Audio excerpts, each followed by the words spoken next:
is being webcast and can be viewed later on. I would be very grateful if all mobile phones could be switched off completely and not left on silent, as this will interfere with the broadcasting equipment here in the chamber. And lastly, could you please all stand when we hear the gavel? Thank you very much.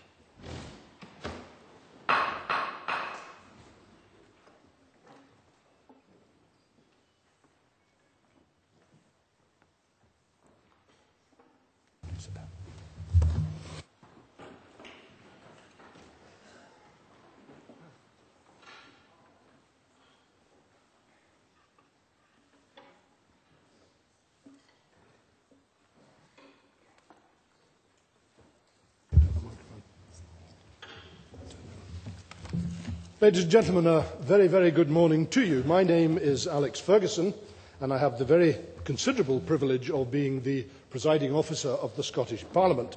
And it's in that capacity, as well as being the first cousin of the current head of the Clan Ferguson, that I bid you all a very warm welcome to this Scottish Parliament, this magnificent debating chamber here at Holyrood this morning.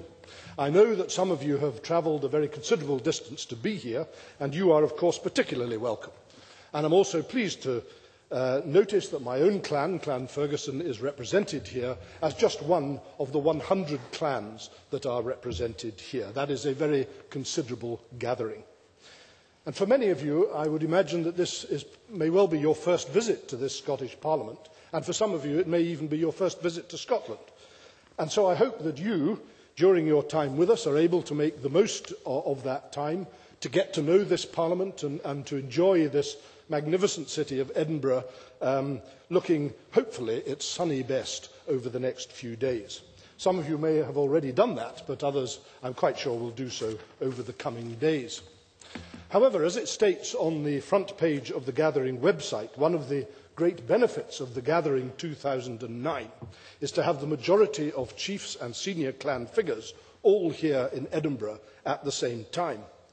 And that fact alone has made it possible to convene this very first clan convention here in the Scottish Parliament. And so this morning we go straight to business. The theme of the convention, as you will all be well aware, is the role of the clan in the 21st century. And throughout this opening session, we'll hear from a variety of very well-informed and highly respected speakers on that very topic.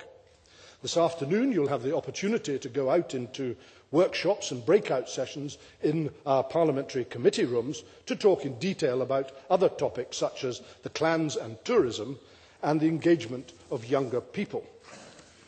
And it's particularly fitting, I think, that the convention takes place in this chamber because the theme of today's discussions is one that is of particular relevance to us here in the Scottish Parliament, taking the opportunity to stand back, to reflect on what progress has been made, to consider what contributions can be made in the future, and in particular how you engage the next generation.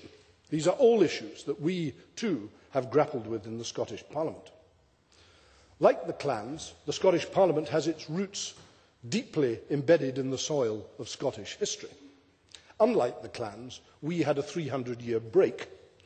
But with the re-establishment of the Parliament 10 years ago, our challenge has been to consider how best to take the institution forward and to ensure that it remains relevant to today's society. And in doing so, we've had to embrace two particular things: change and technology. And so over our first decade, we've aspired to be an institution that is forward-thinking, which truly reflects the wishes of its people, and which is not afraid to be innovative. That's why, for instance, in a complete break with accepted parliamentary traditions, we've thrown open our doors to our public, and we open up our debating chamber to gatherings such as this one today. And I have no doubt at all that we are very much the richer for doing that. You come here today to consider similar questions in relation to the role of the clans, and I have no doubt that your discussions will bear fruit, for you are lucky enough to have the finest foundations on which you can build. The Scottish clans are incredibly well known the world over. Clan names, their crests, their tartans, and their history are instantly recognised and immediately associated with Scotland, with Scottish history, and with Scottish identity. Other countries right across the globe can only look on with envy at such an instantly recognisable brand. Indeed, we are greatly helped in that, as a small country of only some 5 million people, we have a wider diaspora estimated to be between 30 and 40 million, and some would argue as many again who would like to be part of that diaspora. And with that level of interest and goodwill, we are surely pushing at an open door, especially in this extra special year of homecoming. Your challenge today, therefore, is to look at how we can harness and capitalise on that interest and goodwill to ensure that the clans continue to play a strong role, both here in Scotland and internationally. Like all parliamentary chambers, this magnificent chamber probably can seem a little daunting at times. But I hope you'll remember today that this is your Parliament. We want to hear your voice, your thoughts and your views as the day goes on. So please do not be afraid to air them later, particularly in the breakout sessions to which I referred and to the question and answer sessions that we'll have here in the chamber.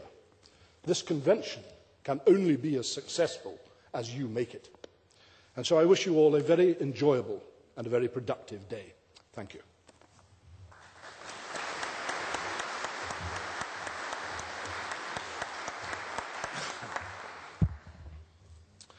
And I now have great pleasure in inviting the Right Honourable the Earl of Caithness, the convener of the Standing Council of Scottish Chiefs, to address the Convention on the role of the clan in the 21st century. Lord Caithness joins us today as Chief of the Clan Sinclair. And I would like to add my welcome to you all, to fellow clan chiefs, heads of families, my lords, ladies and gentlemen. This is quite a moment after 2.5 years of planning to see you all gathered here, and thank you all for coming. I am lucky enough to be the convener of the Standing Council of Scottish Chiefs. I took over from the Earl of Elgin, who's with us today, and he, of course, as some of you will recall, had the first clan gathering some years ago, and we are now in our second clan gathering. But what is different is that this time we have this amazing convention. And never before in history that I can find out have there been so many chiefs gathered in the room together without swords and all at peace. Or indeed this coming weekend so many clansmen gathered together, more than were ever there at Bannockburn or at Culloden, many times more. And that's without the diaspora. That's just homegrown clansmen. But a special welcome to the diaspora. For those of us as clan chiefs that have gone over to America, to Canada, Australia, New Zealand and other places and been entertained by our fellow clansmen, it is a real delight that we here in Scotland welcome you back, and we look forward to having you here for the whole weekend and that you enjoy it.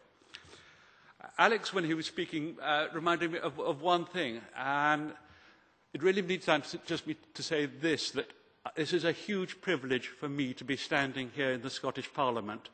My ancestor was the last surviving peer of the old Scottish Parliament and refused to go to Westminster. What he would think of me being in Westminster, now speaking in the Scottish Parliament, I'd love to have a chat with him about. So, is the clan relevant in the 21st century? Oh, do we mean anything? What is the point of this? Well, the answer is we mean a huge amount to a lot of people. You wouldn't be here if it wasn't for the fact that there was a reason to be here. And particularly the diaspora, and again a thank you to them for keeping the candle burning. It was Malcolm Sinclair who wrote when he came to the first Sinclair clan gathering in 2000, "We kept our tongue, we sang our songs, we called our kin by name. The grace of clan and memory is woven in our frame," and how lucky we are to have that. This afternoon we're going into breakout sessions. And as Alex said, your input is needed. We really need you to participate, you to come forward with your ideas, because it is through you that we will work out the way forward. I would just like to conclude with a big thank you to Alex and his team in the Parliament. There could be no finer place to hold the first convention than in this wonderful building. And the team, Alex, have been a superb help to us, and thank you very much. And finally, a big thank you to Danis and his committee. Danis is on the Standing Council. He and Margaret Elliott, Donald McLaren, Andrew Dury, Malcolm McGregor have worked so hard, along with Jamie Semple and his team for the gathering, to put this on. A big thank you to them. They all did it voluntarily. They all have jobs and other bits of work to do. And the fact that we've got you all here pretty well on time is a tribute to everybody. Thank you very much and enjoy yourselves this weekend.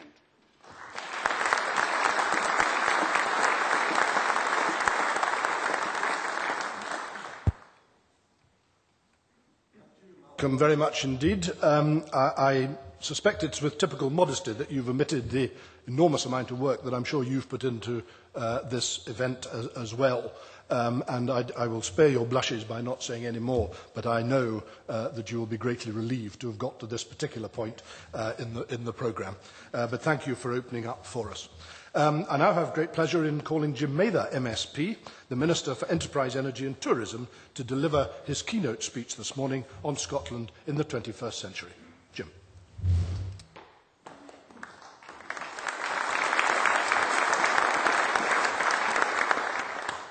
Good morning. Welcome to the Scottish Parliament. It's a real pleasure to be here on behalf of the First Minister and be part of this momentous day along with the clan chiefs, the heads of family, notable representatives and the global diaspora. You can tell from the job title that we still believe in frugal government. We're running a pretty tight ship here, but we're always keen to find the time to come and engage with the diaspora. So it's great to see you here and great to see you engaged on matters that we all value, that are important to Scots at home and abroad. But first, before I begin, I think I'd just like to thank the Standing Council of Scottish Chiefs for making today's event happen. Lord Caithness, who's hosting today, and Dennis Skene and Margaret Elliott, who've been the main event organisers, have done a power of work. And also, I thank the key partners to the Standing Chiefs, the Scottish Parliamentary Corporate Body and the Gathering 2009 and the aforementioned Jamie Semple. Together, they've set up what I think is going to be a truly historic day. Never before have we seen so many clansmen and women assembled together in one room. And the clan convention, to my mind, is the very essence of what the homecoming's about. And we meet in challenging times, but the economic climate coincides with a sense of a new beginning in Scotland. We sensed that back in 1999 when Winnie Ewing opened the Parliament with the words, "The Scottish Parliament, adjourned the 27th day of March 1707, is now reconvened." And we sensed it later that same day in 1999 when Donald Dewar said that this Parliament was not an end in itself, but a means to greater ends. So that's why we're looking high in Scotland, and especially when we look high on the Canongate Wall. I don't know if you've seen the Canongate Wall out there, but this Canongate Wall has got little lozenges of stone with little bits of poetry on it. You can walk down it in 30 seconds or 15 minutes, maybe even 30 minutes reading these lines of poetry. And we look high when we're coming in here because there's one line on that well up on the wall from Alistair Gray that says, "Work as though you live in the early days of a better nation." And I can see that we're starting that process. So we are here. And the homecoming year 2009 is a long celebration marking the 250th anniversary of the birth of our international poet, true romantic and patriot Robert Burns.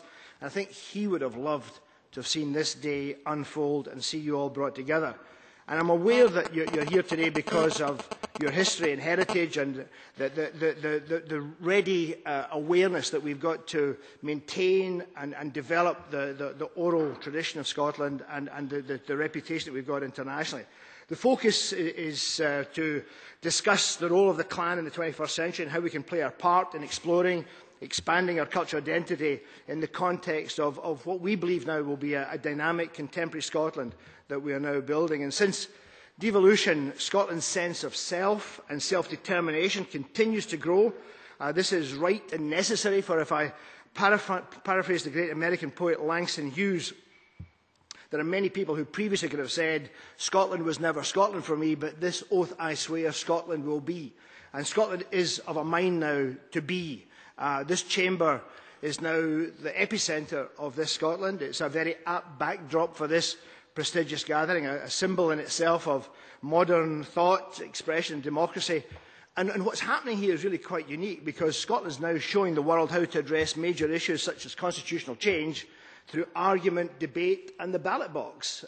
That in itself, I think, is hugely significant, and I therefore think this debate will develop the new role for the clans in the 21st century and their performance in sustaining overseas links, taking these messages, developing the brand, the reality, the legacy and the community that is Scotland.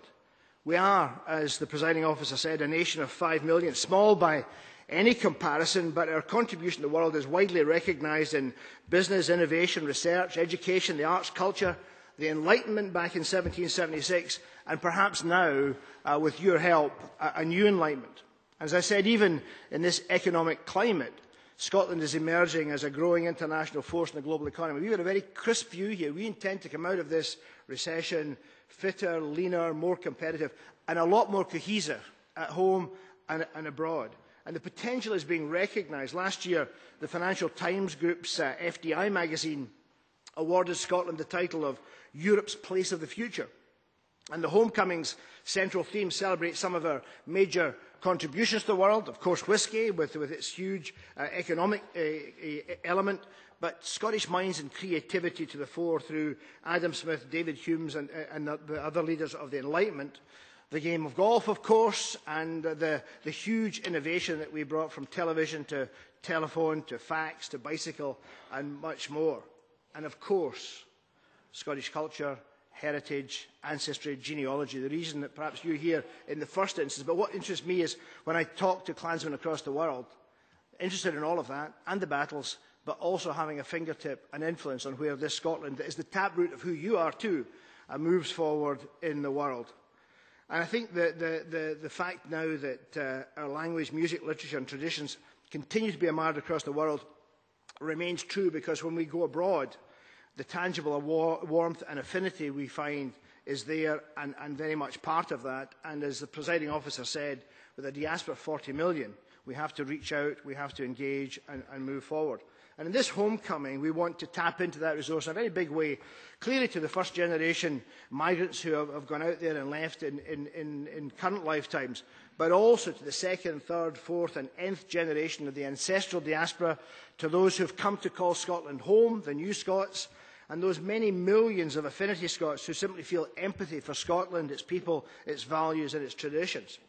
So with more than 40 million people worldwide claiming Scottish ancestry and a lot more with affinity, that there is a huge potential for our tourism sector to capitalise on the global growth in family research, genealogy and other related topics. And the ancestral tourism is a key sector, and we welcome and encourage people with Scots ancestry to come home and explore the heritage that people like you have, and the online genealogy that we've now got. One of my extra jobs is looking after the General Register of Scotland.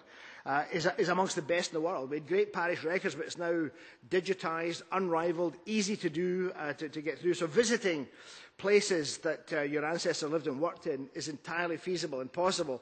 And the Visit Scotland tourism organisation is recognising that huge potential. It's developed a unique web portal, which I'll slow down and say it's www.ancestralscotland.com, all one string. And that helps visitors plan their trip. And of course, Visit Scotland clearly recognises the huge significance of the clan structure. Not only is the clan structure unique to Scotland, but it also gives people a good starting point when beginning the research into their own family background. And of course, there's a clan, there's a tartan, a world-famous icon, giving Scotland yet another unique selling point that helps to build the Scottish brand. And Visit Scotland has developed a number of clan touring itineraries, helping visitors plan their visits to Scotland, visiting landmarks associated with the clan, and bringing to life the whole experience of being here in Scotland and discovering the footsteps that your ancestors took. And those itineraries are hosted on the ancestral website and are being added to all the time. And while you're walking in those footsteps of your forebears, you'll also be walking in some of the best scenery in the world. I can verify that. I just came back from Argyll yesterday. From the mountains and lochs of the West Highlands to our vibrant cities, the backdrop of fortresses and castles. There's always something new and exciting. And last week I was travelling by speedy rib from Tayvallich to Jura and seeing things on the coast that I didn't know were there. So more reasons to get back and do more and yet more. And it's great to see you here, enthused and inspired in the debate about how we can, as a nation and a network of clans and families, move our traditions forward in the 21st century. There's a young Englishman called Simon Anholt, runs a thing called the Nation's Brand Index. And Simon says the worst thing you can do if you're looking to maintain a brand is sit in the coattails or the kilt tails of your forebears. He said you've got to maintain the brand. And he says the only way you can maintain a brand is to make sure you've got a constant pipeline of projects that are new and interesting. So I think that is the challenge we've got. So I'm very keen to hear what you've got to say about modernising the role of the clan system, attracting young people to take pride in their identity and meeting the needs of Scots worldwide and enhancing that Scots identity into the future. And as Minister of Tourism, I'm responsible for areas around these issues, and I take a very lively interest. I'm going to spend the whole morning with you. We need to be bold. And I would like to offer you my suggestion for the latest addition to the Canongate Wall. There's a wonderful quote that says, "Whatever you can do or dream you can do, begin it. Boldness has genius, passion, and magic in it." Now, for a long time, I thought this was by Goethe, the German philosopher. But fortunately, I sometimes use Google, so I checked it out on Google. And the first news was, Goethe never said it.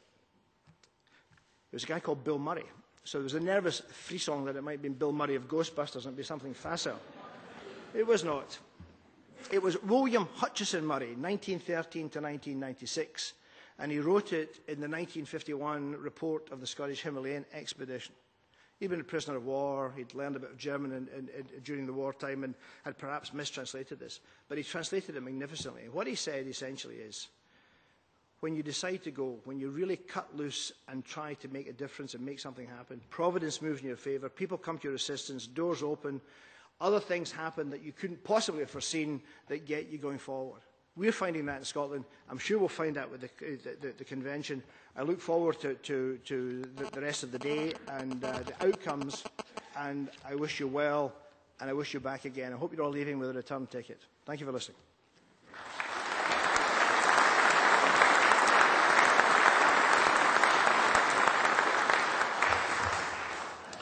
Jim, thank you very much indeed for setting the scene so well for the rest of the day. We're very grateful to you for giving up time from what I know is a very busy schedule. We now come to the first of two sessions that we have planned for this morning, and before anybody panics, there will be a comfort break between each of those two sessions. But to introduce the first session on the global Scottish community and its clan kinship links to Scotland, I'm very pleased to invite Professor Jim Hunter, who is Director of the University of the Highlands and Islands Centre for History, to speak to us this morning.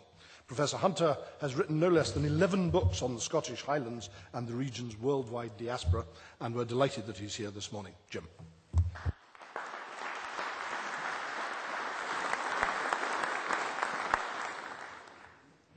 Thank you very much. Thank you. I want to begin with an episode from the 1980s. From Dunvegan in Skye, when I was working with the Scottish Crofters Union and had turned out for a union meeting on one of these January evenings of a sort that shows why Skye will never quite rival Florida as a winter holiday destination. As it's been since 3 p.m, it's deep dark, the wind is howling off the ocean, and the rain's ice-cold, needle-sharp, unrelenting. Out of the storm steps an elderly crofter, water dripping from his oilskins. He looks me up and down. "You've written quite a bit," he says accusingly, "about the Highland clearances." I plead guilty. "Well," says the crofter, "it's a pity the expletive-deleted landlords didn't finish what they started. If they had done," he said, "I'd be growing oranges in California." Now, underneath that, there's a kind of rather bitter subtext that I'll return to. But Skye again, but this time way beyond memory. Loch Bracadale, August 1802. An immigrant ship, the Duke of Kent, is setting sail for Wilmington, North Carolina. An onshore observer, Edward Fraser, watches the ship head for the Minch and for America. Among hundreds aboard are Effie MacLeod and her son John, then aged just 1. The accommodations of the Duke of Kent were so very bad, Fraser writes, that neither the passengers nor the gentlemen whom I conversed with and who had been on board expected that the passengers could arrive in life and health. Well, there was bad weather in the Atlantic that autumn, and the voyage of the Duke of Kent took 3 long months. Always, I think, when travelling across the Atlantic today and putting up with the miseries of a transatlantic air flight, I look down and reflect that however bad it is, it was nothing compared to that. But it took three months, and these months were made all the more traumatic for Effie McLeod by the fact that somewhere in mid-ocean, her second son is born. He's named Kent after the rickety vessel that's all he'll glimpse of this world. The baby dies, and his body is buried at sea. The next episode, this is near the Fort Bragg military reservation in North Carolina in April 2001. I'm in the company of Alex McLeod, a medical practitioner from Nashville, Tennessee.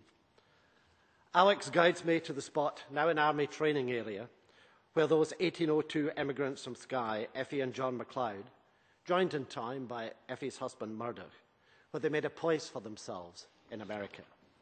Alex McLeod at that point was president of the Associated Clan MacLeod Societies. He's also Effie and Murdoch's great-great-great-grandson. There's little to be seen today of Alex's ancestral homeland. Murdoch's fields have reverted to forest. Nothing remains of the log cabin he and Effie built. All that's preserved is a tiny family burial plot where those Skye-born pioneers were eventually interred.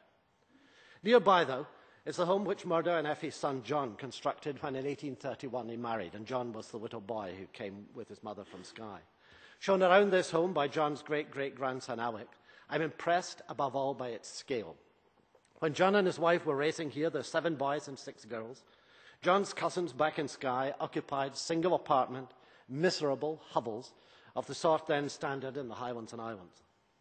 John McLeod, in contrast, owned a 1.5-storey timber-framed home which ran to 6 sizable rooms.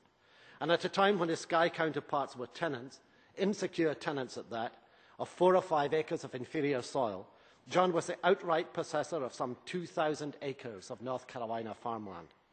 On this farmland, John pastured a large herd of cattle. On it, too, he grew maize, cotton, and tobacco. Still in North Carolina and still in Alex McLeod's company, I visit the homes built by John's son, Alexander, another farmer, and by Alexander's son, Robert, a lumber merchant. Just as John's home was more substantial than Murdoch's cabin, so Alexander's was grander than John's, and Robert's grander still. Robert's early 20th century house in the little town of Maxton, being one of these pillared and porticoed mansions that 1,000 Hollywood movies have taught the world to associate with a well-to-do southern lifestyle. Now think about that 4-generation sequence of McLeod homes, from Murdoch's cabin through Robert's Maxton residence. Collectively, those homes testify to very marked upward mobility. In fact, they can be seen as a realization in timber, brick and stone of what in the 19th century began to be called the American dream. To believe in the American dream was to be convinced that to get to the US from Europe was to liberate oneself from old-world hardship and injustice. By crossing the Atlantic, it was thought, men and women otherwise condemned to poverty could shape their lives in a manner guaranteed to bring them betterment. Of course, things never were that simple. Many who quit the Highlands and Islands for America didn't even get there, dying, as Effie McLeod's newborn baby died, on filthy, overcrowded, run-down ships. And if immigrants who made it, by no means all did well. And yet, as underlined by that McLeod progression from pioneer farming to prosperity, the American dream could come true. This wasn't because people like Murdoch and Effie McLeod gained new capacities in the United States. It was down to that country's more open, more democratic society, enabling Murdoch, Effie and their descendants to do things there that just couldn't be done back here.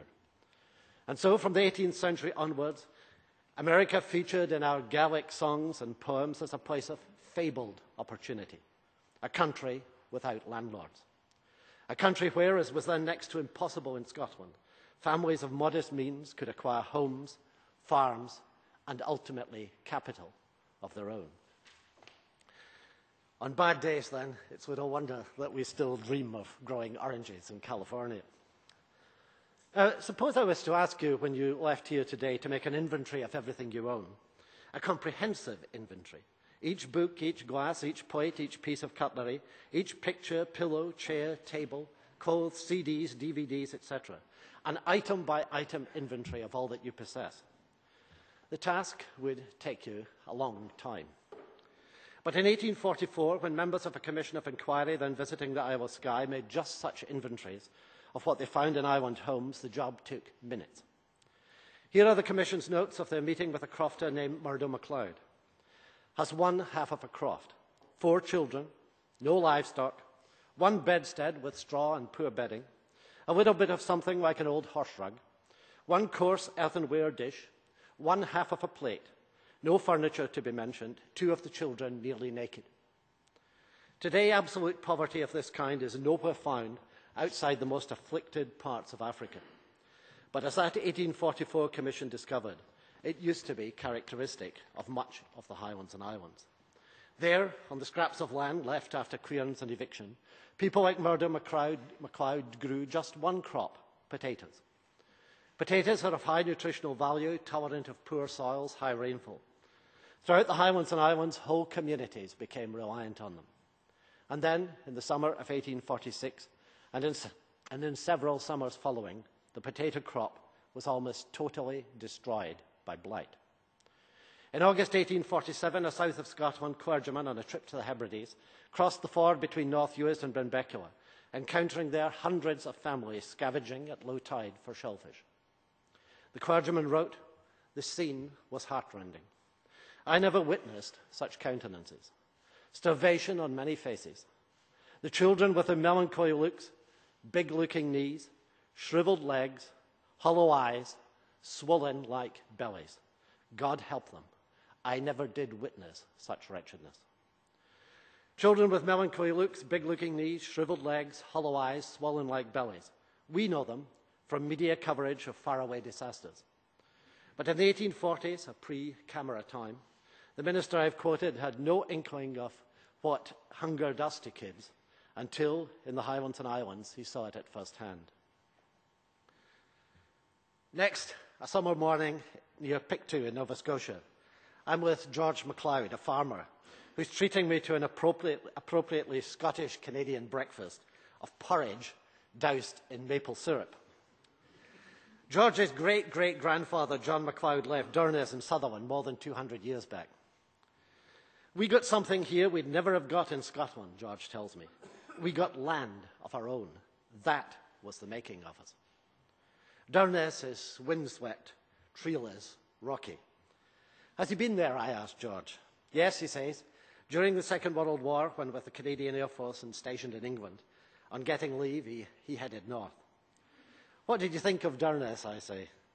Well, George says, I could see why our folk left. The children with their melancholy looks, big-looking knees, shriveled legs, hollow eyes, swollen like bellies. Like George MacLeod, I can see why so many of our people left.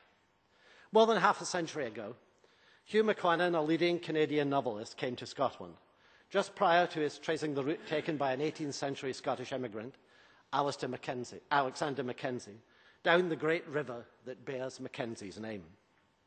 Starting here at Edinburgh, Hugh McLennan drove to Wester Ross in the Northwest Highlands to Kintail, the home of his Highland forebears. There he discovered sweeps of emptiness, of a sort, he wrote, he would shortly see in the Canadian Arctic. But this Highland emptiness, Hugh McLennan wrote, is a far different thing from the emptiness of our own Northwest Territories. Above the 60th parallel in Canada, you feel that nobody but God has ever been there before you. But in a deserted Highland glen, you feel that everyone who ever mattered is dead and gone. I was born in the Highland community of Durer in 1948, growing up in the 50s and 60s. In much of Britain, Western Europe, North America, those were decades of unprecedented plenty. A period when a British Prime Minister, borrowing the phrase from an American politician, could truthfully tell his electorate that they'd never had it so good. But from this boom, the Highlands and Islands stood apart. To be sure, the horrors of the previous century had faded. Highlanders no longer starved, nor were they forcibly deprived of homes and livelihoods. Relative to the rest of the UK, however, the Highlands and Islands were still doing badly. Our unemployment rates were Britain's highest, so were our rates of emigration. It's not surprising, then, that Highlanders of my age were encouraged to believe that if our aim was to get on in life, we'd best begin by getting out.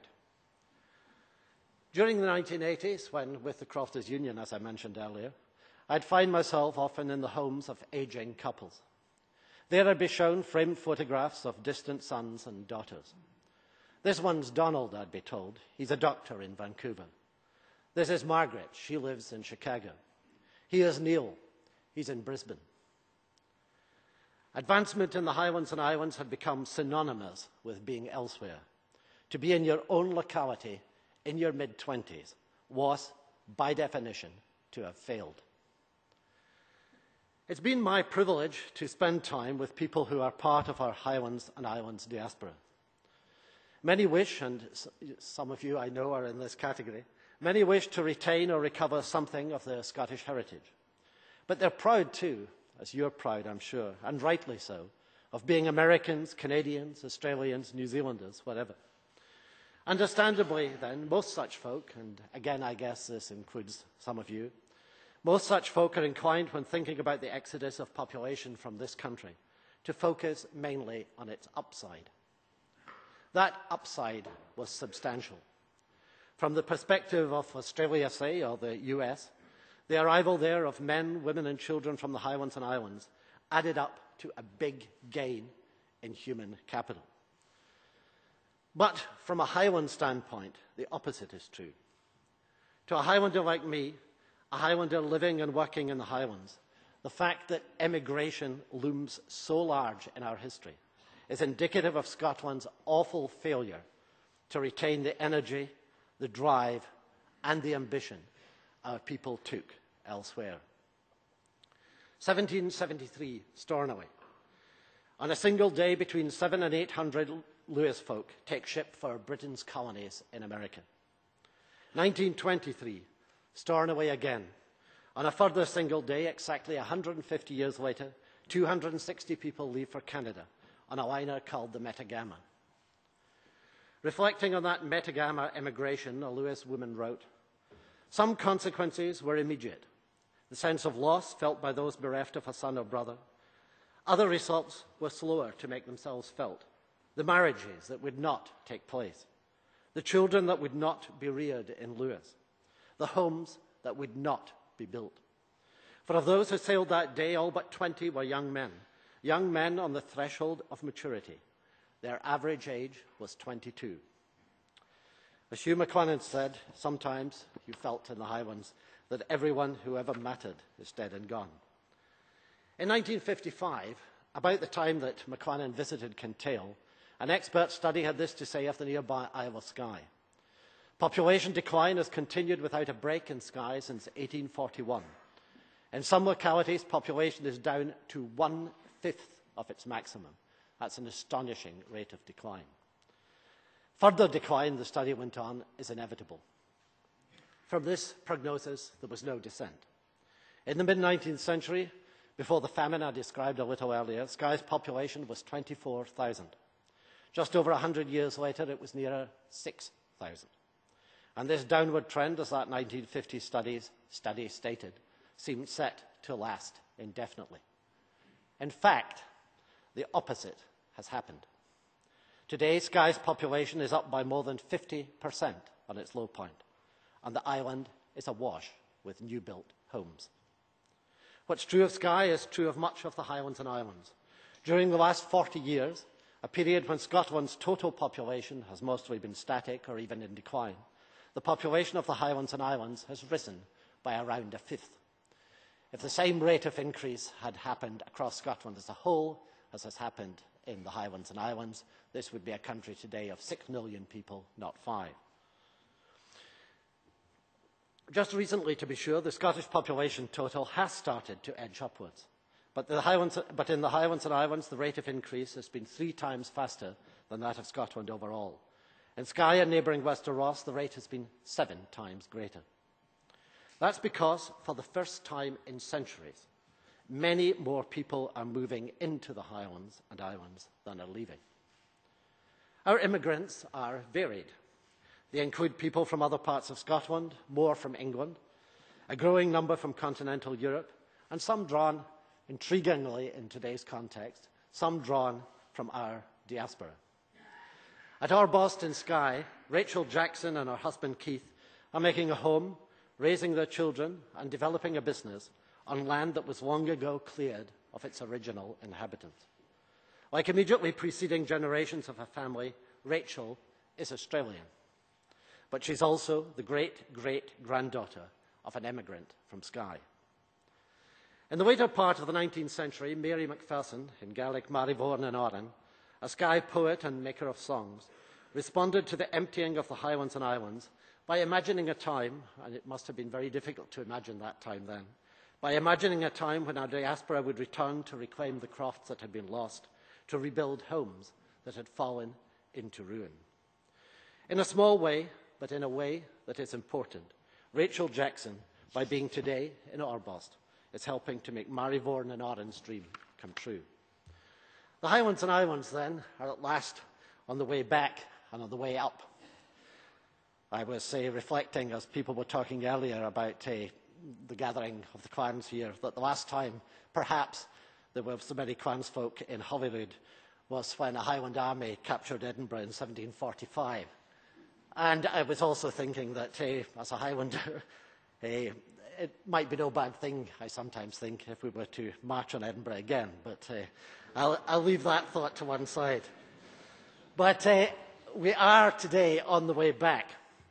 And this is demonstrated in all sorts of ways, but I want to just say a word in conclusion about the UHI Millennium Institute, soon to become the University of the Highlands and Islands. And I should make a declaration of interest in this context. I'm director of the UHI Centre for History in Dornoch in Sutherland. I said we should march on Edinburgh. Edinburgh has 4 universities. Edinburgh has a population of around 470,000. And has 4 universities. The Scottish Funding Council, which challenges government money into our universities, spends on these universities in Edinburgh £300 million a year. The area covered by our prospective University of the Highlands and Islands, and we've never had a university of any description, the area covered by the Highlands and Islands University is about half of Scotland, and it has a population that is rather larger than that of Edinburgh. And on our perspective, in our area, the Scottish Funding Council spends £30 million a year, a tenth as much as what it spends here in Edinburgh. And that illustrates something of the disparities we're up against. But we will, I think, overcome them. I mentioned the UHI Centre for History, which is the place I'm currently in charge of.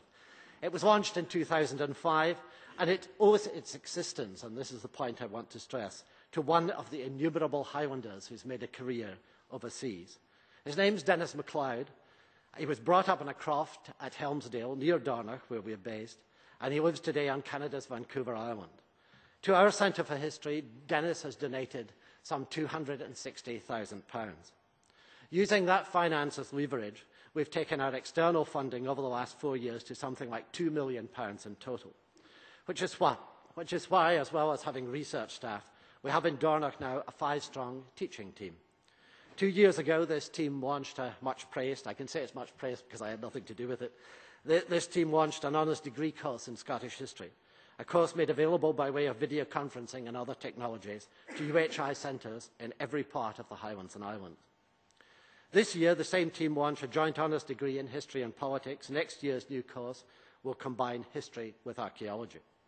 The year after, we'll have a master's programme in the history of the Highlands and Islands, a programme with a diaspora component, and one accessible online across the world. You can sign up now if you're interested. My Dornoch colleagues, who collectively are pushing on with these initiatives, are young, committed, enterprising individuals of the sort to whom the Highlands and Islands, not so long back, offered next to nothing. That's changing, and it's changing in our case, not least thanks to Dennis MacLeod's unstinting generosity. Like me, Dennis feels strongly that the many accomplishments of our Highlands and Islands diaspora should be honoured. That's reflected in my books, because I've long felt that we have not in Scotland made enough of what people like those of you today here from overseas have achieved and are achieving and are contributing to your adopted countries. And it's because of that feeling that Dennis has installed a most impressive piece of sculpture in Helmsdale. I commend it to you. It's a sculpture of an immigrant family of the kind that some of you no doubt descend from. Also like me, Dennis MacLeod believes the Highlands and Islands are no longer, as they once were thought widely to be, a place with little going for it. Today's Highlands and Islands, like, I believe, Scotland as a whole, as Jim Mathis said, today's Highlands and Islands have a good and steadily improving future. It's this future in which Dennis is investing. And as clansfolk, you wonder about your role in the 21st century. It's this future, this glittering future, I believe, of Scotland and the Highlands and Islands that I commend to your attention. Thank you very much.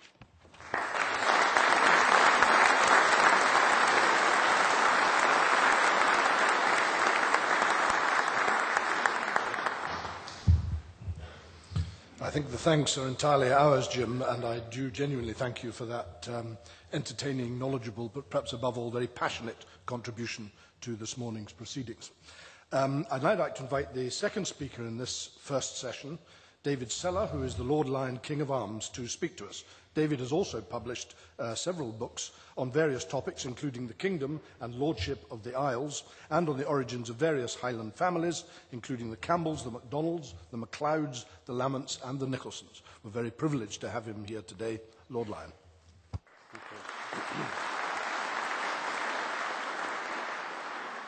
Well, good morning, my lords, ladies and gentlemen, or should I say tribal leaders.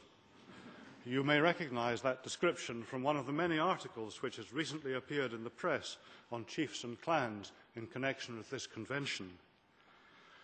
Thank you very much for inviting me. It's a great honour to be here.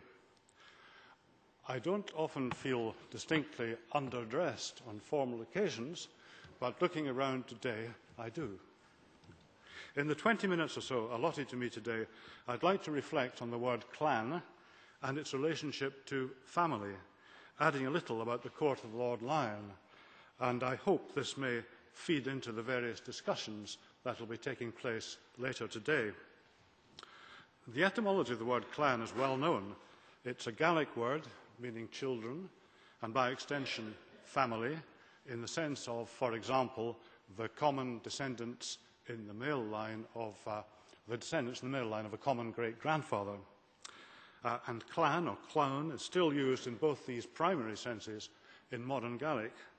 But of course, a further, more familiar secondary usage, itself centuries old, describes a social and political kin-based unit which takes its name from an ancestor, perhaps many generations past, of the leading kindred.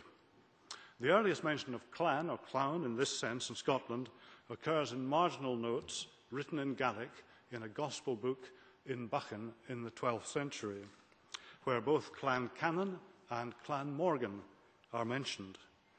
Neither of these clans is now known, but not long afterwards we find mention of clans which are still with us. For example, the Clan Dougal, who take their name from a 12th century eponym, and the Clan Donald, who descend from a Donald who lived in the middle of the 13th century. This is the meaning of clan, of course, with which we are all familiar, and which has been borrowed into the English language. But how do we define a clan in this sense? Many definitions have been proposed, but one which I came across recently, written by Duncan Forbes of Culloden, seems to me to capture the essence of the matter. Duncan Forbes was a greatly respected Lord President of the Court of Session, who did all that he could to prevent the Jacobite Rising of 1745, and it was a supreme irony that the final Battle of Culloden took place almost literally on his own doorstep.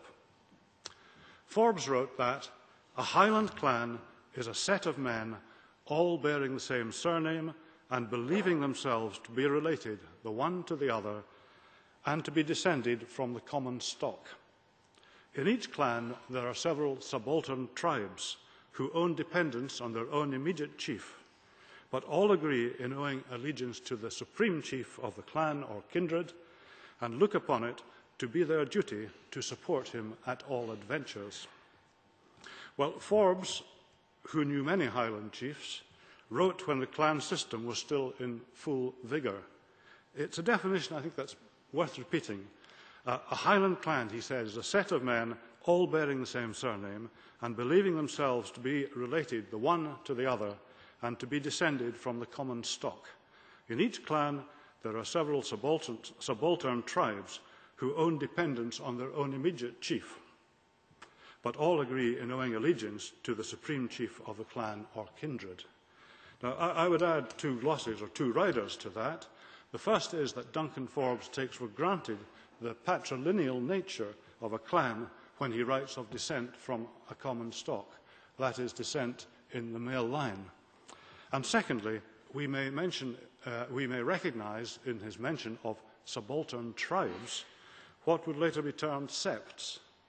And the definition of sept, like the definition of clan, has proved controversial, but was well defined recently, I believe, by Alistair Campbell of Airds in his History of Clan Campbell, when he wrote, "The name sept is given to members of a branch of a clan who do not share its name, although they may or may not be of the same blood."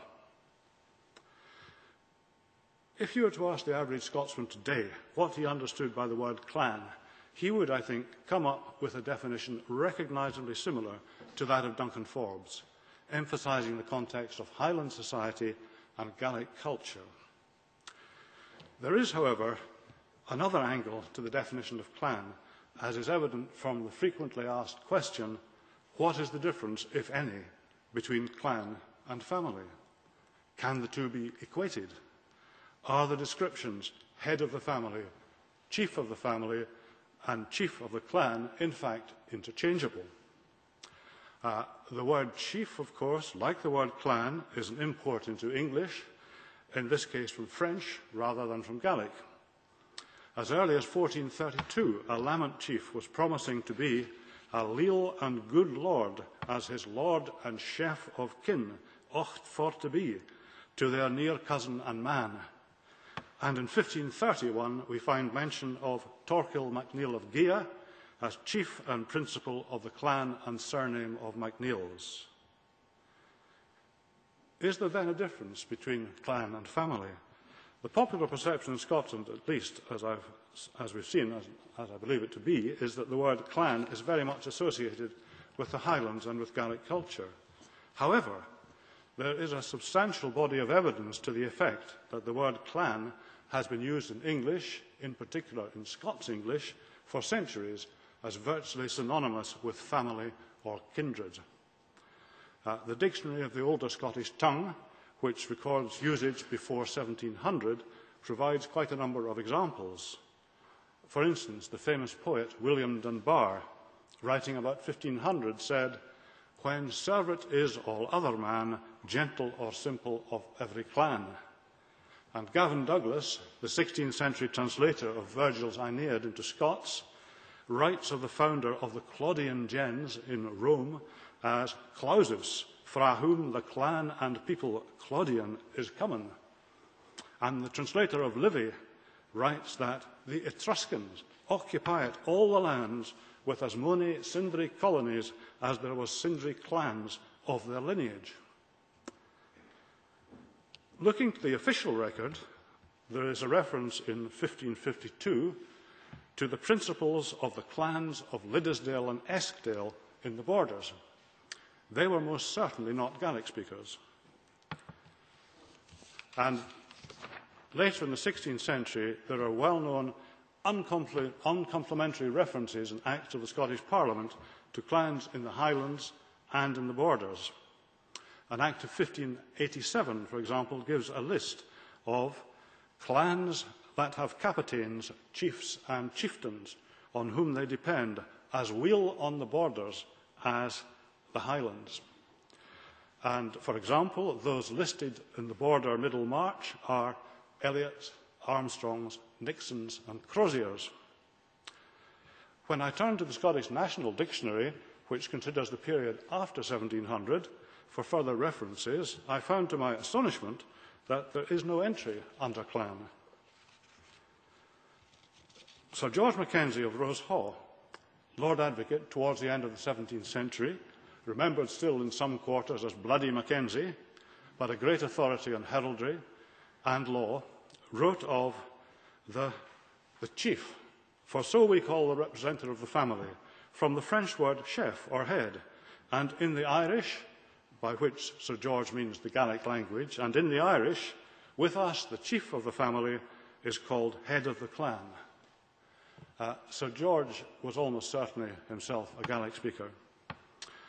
And he was followed in this equation of clan and family, at least so far as heraldry and family representation are concerned, by the great 20th century Lord Lyon, Sir Thomas Innes of Lerney, and by the influential Albany Herald, Sir Ian Moncrieff of Moncrieff. And so later 20th century Lion Court practice might recognise the holder of the undifferenced or stem arms of a family in letters patent as the chief of a clan, where previously the style head of a family had more commonly been used. In fact, whether encouraged by this Lion Court usage and by Sir Thomas's writings, or quite independent of them, popular perceptions as to clan and family seem to be changing, even in Scotland, certainly in the diaspora. Family associations everywhere are beginning to call themselves clans, regardless of which part of Scotland they come from. And this is particularly evident if one looks at the Highlander magazine, which circulates widely in North America. It seems there are hardly any families left. All are clans. I guess that head of the family just does not have the same romantic ring as chief of the clan. Not everyone is happy about this. Alistair Moffat, a fine historian, a patriotic borderer, is extremely unhappy, and he includes this splendid diatribe in his recent book, The Reivers. He says, ancient border surnames, wishing to form themselves into societies in order to maintain their historical links and shared past, have unfortunately taken to calling themselves clans. There is a Clan Elliot, a Clan Armstrong, and, for goodness sake, a Clan Moffat. They are, in fact, nothing of the kind. The misappropriated Highland nomenclature has brought all sorts of misleading connotations: clan chiefs, clan pipers, clan tartan, gatherings, and the whole biscuit tin lid and caboodle. Strong stuff. And he goes on to say, when borderers fought in battle, they shouted out who they were and rallied all of that surname to them. They were most certainly not clansmen and would not have been seen dead wearing tartan. And that sentiment is undoubtedly shared by others. Alistair Moffat, incidentally, I notice, is speaking at the gathering tomorrow in Scotland Lives Auditorium at 3:30 on The Reivers, the title of his most recent book. But, if we look back at that celebrated role of the clans, both Highland and Border, in the Act of 1587, to which I've already referred, we find in the Borders, as I mentioned, in the Middlemarch, the Elliots and the Armstrongs, and also, I checked last week, we find on the West March the Moffats. We can also cite the evidence of the greatest borderer of them all, Sir Walter Scott, stage manager of George IV's visit to Scotland and reinventor of tartan, who wrote in his journal in December 1926, dined at Archie Swinton's with all the cousins of that honest clan. And again in February 1829, dined with Robert Rutherford, my cousin, with the whole clan of Swinton. The Swintons, I should say, so far from being Highland, are a Berwickshire family who trace their descent back to the ancient Anglo-Danish aristocracy of pre-conquest Northumbria. Well, if I'd had more time, I might have said something about the vexed question of succession to the headship of families and the perennial tension that can be seen over hundreds of years and still exists between heirs male and heirs of line, not to mention heirs of entail. I might also have said something about clans and the Court of Session, looking to two leading and troubling judgments pronounced by the Court of Session in 1862 and 1941, McGillivray against Souter and MacLean of Ardgour, respectively. Sir Ian Moncrieff was very rude about the first of these, and Sir Thomas even ruder about the second. But the fact remains that the inner house of the Court of Session ranks higher in the hierarchy of courts than does the Court of the Lord Lion. But that is another story.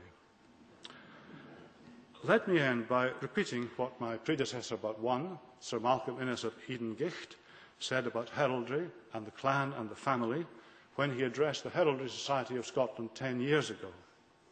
He said, "The thrust of our stance must be that heraldry in Scotland serve to support and reinforce the clan and the family, and no organisation can be more socially inclusive than the clan and the family." Thank you.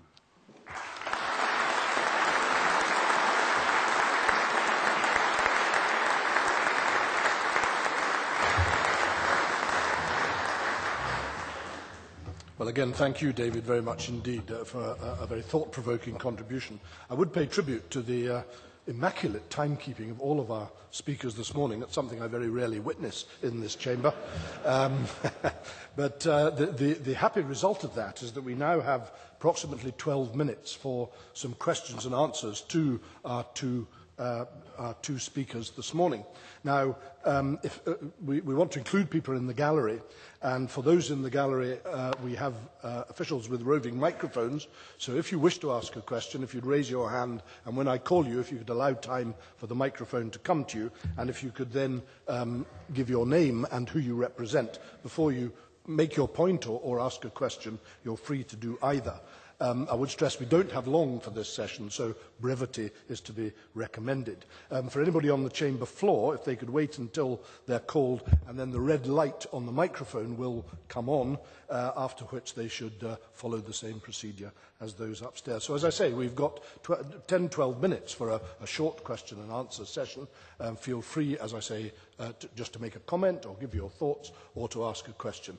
I repeat that brevity is a good thing in this type of session, and I'm very happy now to open it to the floor. So don't be shy. This is your opportunity, and if anybody who even looks at me the wrong way will probably be called to make a comment. Are we? Yeah. Yes, in the very, very back row of the gallery.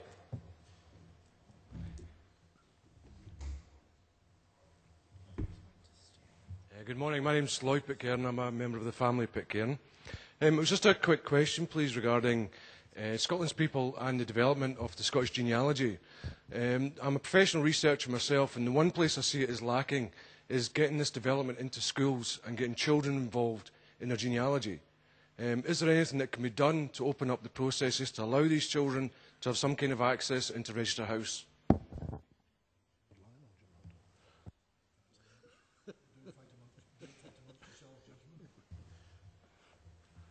I think I can. Is this on? Oh, it is. Good heavens. I can answer your question from a personal family experience in that my grandchild, who is now my oldest grandchild, is 15. In the 7th grade, he was required to write up a family history, as all the members of his class were. So we went through the whole drill, and of course, he thought this was an exercise in futility. But the next step is that he has to do it again in his sophomore year. And now, to a certain degree, he's getting a little more interested in the family connections. And I think if that were brought into the schools, now this was done in a public school, and I think if that's brought into the public schools, it will certainly answer some of the questions you have and undoubtedly answer a lot of the questions that most kids have about their family, particularly when they come to our tents at the Scottish Games and they say, well, my grandfather says we're Scottish, and that's all I know. Oh, what's your name, sir? MacDonald. Oh. And where's the MacDonald tent? Oh, you see those two great big guys arguing over there? It's right behind them. Thank you. Jim Hunter. Yeah, I was just going to make the more general point that we need to see, and to be fair, are beginning to see, not least because of the efforts of the Scottish Government, more history generally of Scotland taught and explored in our Scottish schools. And I would hope that that history would also extend to looking at the experiences of, as has been said repeatedly, the many millions of people of Scots descent overseas, that it wouldn't focus just on Scotland itself. We used to, in Victorian times, in a kind of imperialist sort of way perhaps, celebrate the achievements of great Scots who'd done this, that or the next thing in Canada or Australia or whatever it may be. And that's rather faded away. But I think something of it at least needs to be restored, but not just to focus on the people of substance and eminence, but on the experiences of our community overseas at large. And as I said earlier, to focus in particular on what they've contributed to the emergence and development of the societies and the countries of which they are now citizens. Thank you. I'm going to take a gentleman straight ahead of me in the public gallery, followed by the gentleman in the blue jacket in the back row of the front section of the gallery, and then I'll come down to the floor of the chamber. If it's possible, I'd like to address my question to Lord Lion, King of Arms. My name is David Waterton Anderson. I'm chairman of the Anderson Association. Basically, my query is, in the essence of granting coats of arms, is there any particular difference that would be applied to a non-chiefly clan in terms of granting armiger's gentlemen of the clan arms as to granting the chief a coat of arms? Is there any distinction at all? Lord Lion. Well, my commission from the Crown, which is repeated in the Queen's Commission to successive Lord Lions of Arms, is to grant arms to virtuous and well-deserving people. And that takes no account of whether they belong to particular recognised clans or not. So clearly, people of the surname of Anderson can come and ask to, and may petition for arms. Thank you. I think it's Professor Hannay, if my eyesight is correct, but that's not guaranteed these days. No, it's David Hannay, head of the family of Hannay, or chief of Clan Hannay, whichever way you look at it. Just a comment on Professor Hunter's excellent talk, and that is that this weekend will be a reenactment of a immigrant ship leaving Kirkcudbright in the 17th century, and it's now being recognised that probably more people left the lowlands than left the highlands. I think. Yes, I should stress I wasn't seeking to open up Scottish animosities of a type which arguably this country has suffered from far too much.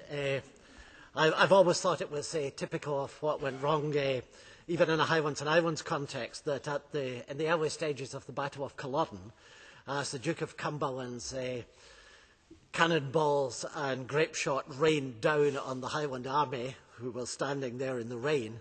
The big issue in the Highland Army was whether Clondonald should be standing on the left or on the right. And I've always thought that that was indicative of the kind of ordering of priorities that we tend to have in Scotland, and rather lose sight of the bigger picture. But I'm well aware, obviously, that very, very many people left all parts of Scotland.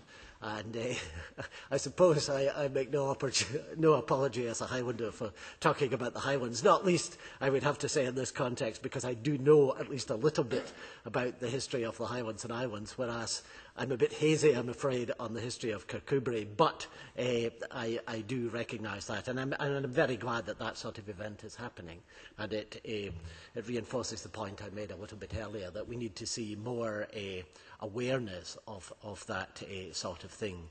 And I think also that we need to focus also, and well, I believe this anyway very strongly, that we need to find ways, and I hope that this will be a theme of our discussions today, we need to find ways, and I know this is easier said than done, but we need to find ways of somehow making the kind of passions that are evident in this audience and the passions that have brought all of you here today. We have to find ways of connecting that with the changing society of Scotland as a whole. And I'm sure that that can be done, but I do think that part of that process, yes, is to reflect a little bit on the past, but also, I hope, to kind of connect that past and its consequences with Scotland's future, which perhaps appropriately in this chamber of all places, I think all of us would believe is going to be a better future than perhaps much of the recent past of Scotland has been. Thank you. Speaking as a proud but humble Galavidian, Jim, I thought you got yourself out of that one very nicely. The lady in the second row, straight in front of me here, that's it. Martha Walls, I'm representing the National Capital Tartan Day Committee and also the Scottish American Military Society. My question is after all these discussions are through and we've had the gathering and the events are over, what is the message that you see that we should package to take back to our particular organizations or to our countries?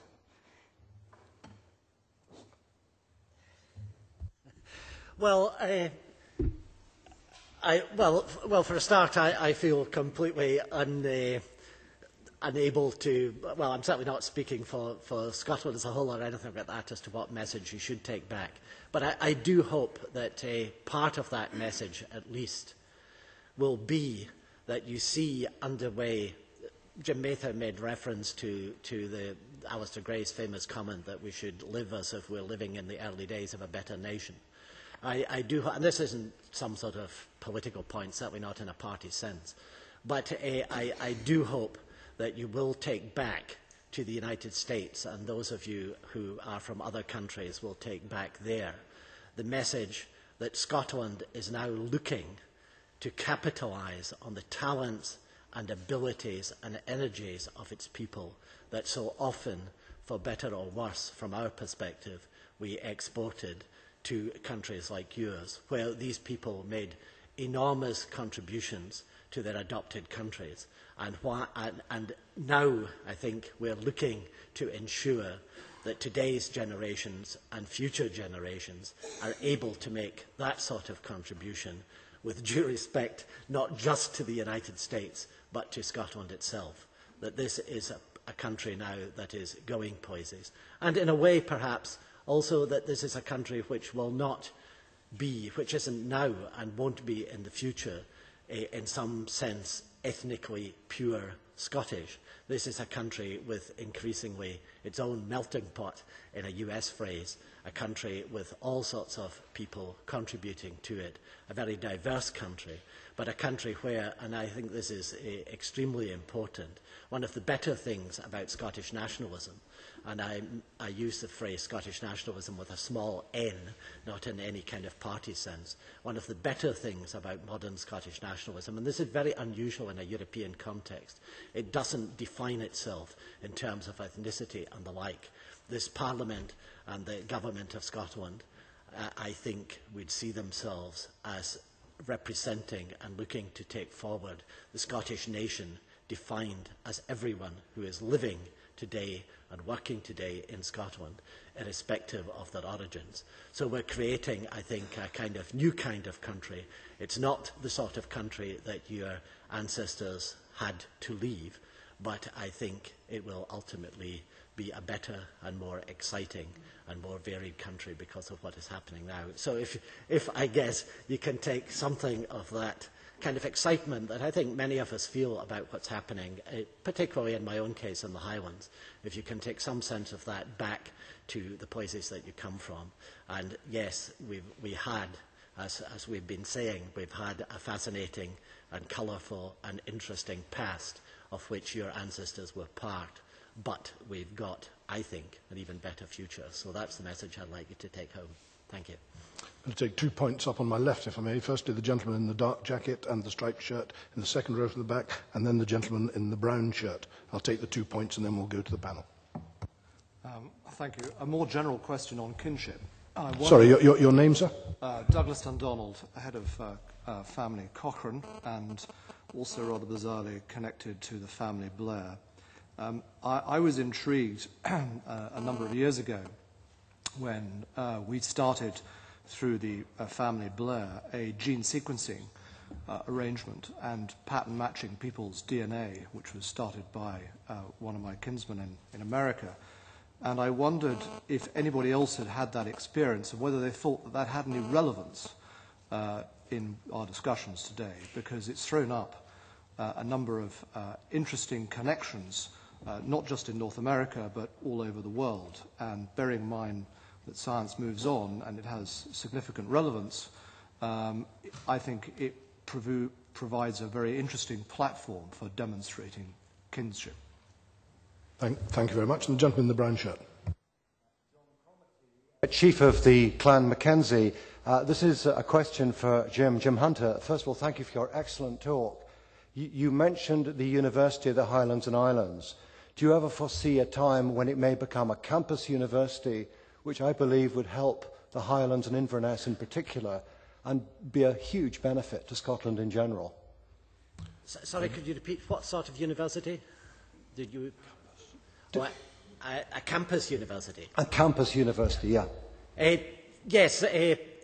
Well, of course, the University of the Highlands and Islands is kind of modelled on, well, it's got a fairly, well, it's not unique, but it's at the moment it aspires to cover the whole of the Highlands and Islands in the traditional definition of that phrase, from round about Perth northwards and westwards, right up to Orkney and Shetland. And so it's very much a multi-campus institution. But I do believe that it will require, well, it's already got new centres.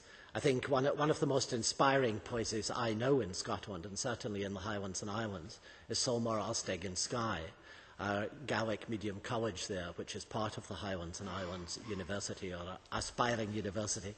And it demonstrates just what can be done if there is sufficient ambition and vision and the like. There is thankfully to most of you, these points of detail will not be of great significance. But we have the prospect of creating a new university campus in Inverness at the moment. And the Board of Governors of Inverness College, which is part of the UHI, seems set on remaining in a rather depressing industrial estate where they are currently located, rather than moving to what could be a very impressive and inspiring new campus a little bit out of the centre of Inverness.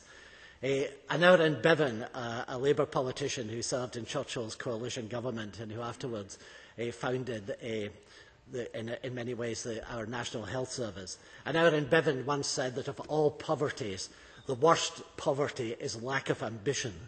And that lack of ambition, I fear, is sometimes still all too evident in the Highlands and Islands. And I think I believe very strongly that's something we've got to get over. Much of my career, such as it is in the Highlands and Islands, has been spent trying to, in different ways, encourage people to feel much better about themselves, about their heritage, about the place where they belong, and to use that as a basis for developing self-esteem and self-confidence. Our part of the country, anyway, this was true in many other parts of Scotland also, but for much of the last 200 or 300 years, people in the Highlands and Islands were told by virtually everybody in authority that everything about them, starting with their Gaelic language, was pretty second-rate, inferior, and not of any great account. And if you start from that basis, then people will lack self-esteem and self-confidence of the kind that often was liberated when they got overseas. And I think one of the things that the New Scotland is about is trying to instill in people a sense that there is something to be proud of in our heritage and our background, and indeed in our spectacular natural environment, that there is the basis there for something terrific. And I believe that in the Highlands and Islands we can create a really good university. But I do believe that despite it having perhaps a campus in Inverness, that it needs equally to have campuses, if that's the Latin plural, which I know it isn't, if it's going to have that it should have campuses right across the entire area, that it draws in and utilises modern technology to make sure that we're delivering higher education, not just in the city of Inverness, but across a very wide part of the north of Scotland. And perhaps the Lord Lyon would like to say something about the DNA issue. Or perhaps he wouldn't.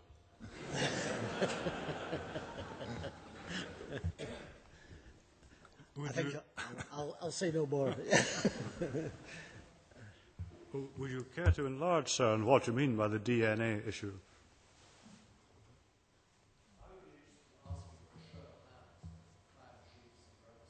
Who've taken part in such... I wonder, given the fact that time is starting to be against us, could we come back to this one? There's going to be a wrap-up session at the end of the afternoon with a much longer question and answer session available. So perhaps we could come back to that one. Perhaps we come back to that one later, if you don't mind. I'm sorry, I must be ruthless now, because time is against us. We're going to have a 10-minute comfort break.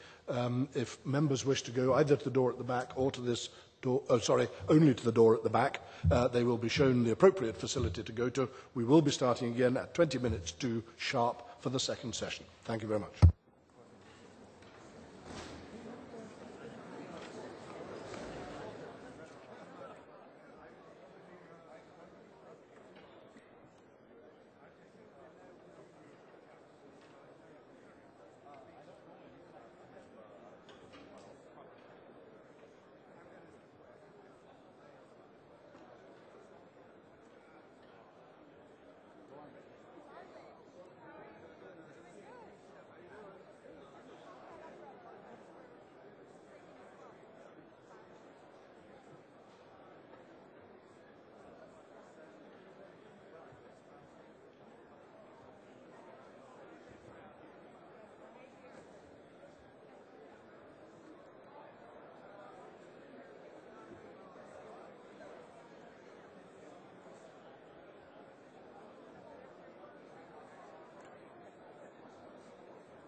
In the public gallery, if you could please take your seats in the public gallery.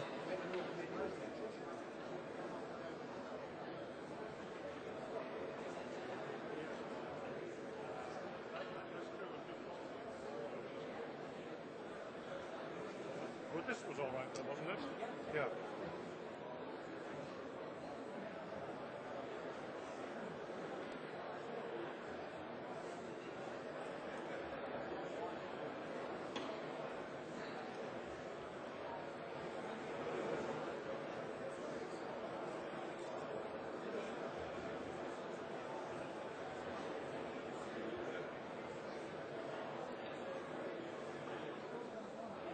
Ladies and gentlemen, if I could ask you to please take your seats in the public gallery. Thank you. Yeah.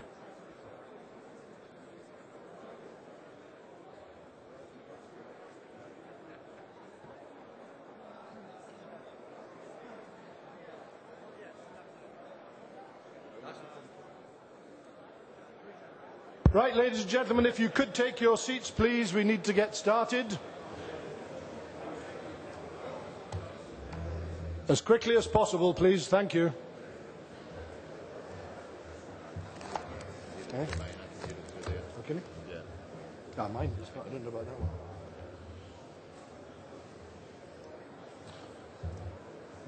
You've got Jim Hunter. No, that's true.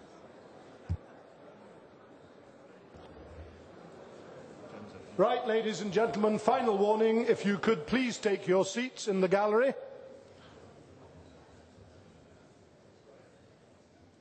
Oh, excellent. Thank you very much indeed. I hope you're now feeling a little more comfortable than you were 10 minutes ago. Actually, it's been 15 minutes, but that was almost inevitable, wasn't it? So welcome back. We now go into the second session of the morning's event. And I want to introduce the next session, which is on clan chiefs linking the global community to modern Scotland. And I'm delighted to invite Bob McWilliam, who is Professor Emeritus of the Council of Scottish Clan Associations, to speak to us. He answered one of the questions earlier on, and I should have introduced him then. Forgive me for that, Bob. But Bob lives in Milwaukee, Wisconsin, in the United States. He's been involved with the Scottish-American community since the 1970s.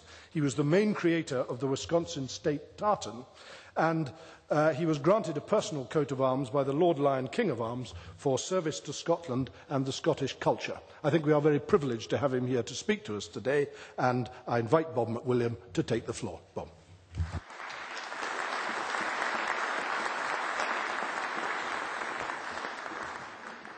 Thank you very much.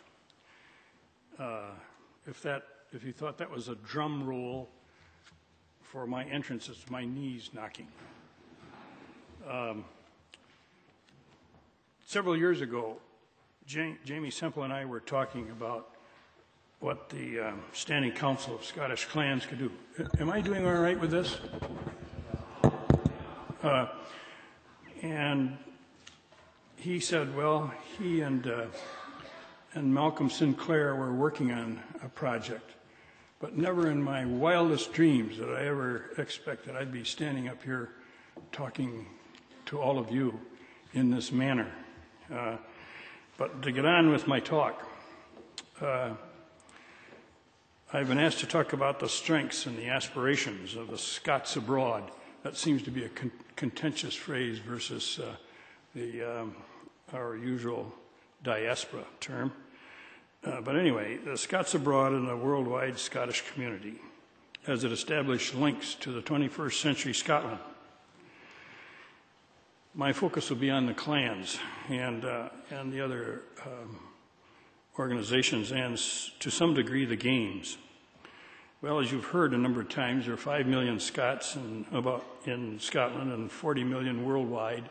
And the debate in Scotland is whether it's a country of 5 million people or a global community of 40 million Scots. And I think if the native Scots in Scotland would see the love and affection that the diaspora has for the country and its institutions and so on, you would be really amazed. There are a lot of us wannabe Scots out there, and we dress and act. The only thing we haven't been able to do is to talk like you guys. One of the great strengths of the Scottish diaspora is a record of past and present accomplishments that are dramatically out of proportion to their numbers in all of the countries that they have immigrated to. I've picked 4 countries where they've settled, and I'm just going to give you some short numbers in a very kind of a brief. How many people are from Canada here? Can you raise your hands? How many people from Australia? How many people from New Zealand? Okay, I guess I can get away with the numbers I'm going to use. We were talking about the Gaelic language, and there's one term that's gotten an awful lot of mileage in every talk, and that is there's no word in the Gaelic language that has the same sense of urgency and speed as the Spanish word mañana. The strengths of the Scottish diaspora have been in accomplishments that are in all fields of endeavor in each of the countries that they have been in: science, literature, philosophy, the military, politics, the arts, diplomacy, and the business world. These four countries that I have picked have been essentially started by Scots. And the first one is Canada. Canada has approximately 30 million people, about 4 million Scots, or about 14% of the population. It's the 3rd biggest ethnic group in the country, behind the English and the French. The Scots were prominent in the founding and the development of all their provinces, as James has just alluded to. Nova Scotia and Cape Breton have the highest concentrations, with pockets of Gaelic still being spoken, and the purest of early Scottish music. Approximately 60-plus clan societies and a great number of other societies, particularly Burns clubs, and 64 games and festivals. Ontario province having about 27 games alone. All the provinces in Canada have provincial tartans. They have 4 organizations representing the clans and other Scottish organizations to improve communications between the groups. As you know, the clans get a little isolated and they don't talk. They talk very little to each other, much less anybody else. But that's one of these things that these organizations are trying to overcome. The clans and Scottish societies of Canada and Ontario is probably one of the most active, and they have a liaison with our Council of Scottish Clans and Associations in the United States. The United Council of Scots of Atlantic Canada, the United Council of Clans, the Federation of Scottish Clans in Nova Scotia, and then out on the west coast, the Sons of Scotland, who have acquired a center for the better communications between the organizations, and I'll come back to this a little later. These are centers of information with quarterly newsletters and other means to enhance communication within the Scottish community. Australia has 21.5 million population, with 1.5 million claiming Scottish ancestry. The early history of Australia, of course, is practically all Scots. During the first 9 decades of the Commonwealth, Scots have been prime ministers of Australia more than half the time. The faces of 5 Australian banknotes feature Scottish individuals who've made a difference in Australia. They have about 75 clan societies, with a great number of other groups listed, with their Scottish Australian Heritage Council, formed in 1981, again a centre for communications among the various organizations. They have several Australian regional tartans. One of the world's largest Highland Games is at Bundamoon, one of about 19 games in Australia. Have I got that pronounced right? There you are. Hope you guys can remember it. New Zealand has 4.3 million population, with 13,000 Scots population. Scots were prominent in the settlement of New Zealand. New Zealand has about 40 clan societies, plus numerous other Scottish societies, also involved with a combined Council of Scottish Societies in Auckland, which has been formed to promote, again, communications among the Scottish groups. In the United States, the 1990 census indicated that there were 5 million Scots and about 5 million Scots-Irish. And depending on where you want to be on this, Scots are either 5 million, or if you want to pump it up a little bit, we're 10 million, or about 2% of the population. Actually, that's been pumped up to 40 million, and everybody just accepts it. The 4 states with the largest number of Scottish descendants are California with 646,000, which are about 10% of the U.S. Scots live in California, and not all in the orange groves either. There are some in the wines, and if you include the Scotch-Irish, we're up to about 1,100,000, 200,000. Florida has 360,000. Texas has 306,000. Michigan has 252. And if you add the Scots-Irish into that, you're just practically doubling those figures. Well, the United States was built by the Scots as far as we American Scots are concerned. And for an ethnic group making up about 10% of the population, we have a greatly disproportionate presence for our numbers. Woodrow Wilson, one of our U.S. presidents with a Scottish ancestry, said, "Every line of strength in this country is colored with Scottish blood." The Highlander magazine, in its annual directory, lists 170 plus clans and family associations, plus 285 other Scottish societies, such as the St. Andrew Societies and the Caledonian Societies and the Burns Clubs and the local Scottish societies. All 50 states have at least one society other than a clan connection. There are about 225 plus games and festivals in the U.S. The largest number of games are found in California, with 28 games, or about 28. The Depression this year has put that in a little state of flux, but traditionally it's been around 28 games, with Pleasanton, which is across the bay from San Francisco, probably being the largest in the U.S. with 50 or 60,000 attendees, followed by the Texas Scottish Games in Arlington with about 45 to 50,000, and then we have Grandfather Mountain, Loon Mountain, and Stone Mountain with about the same numbers.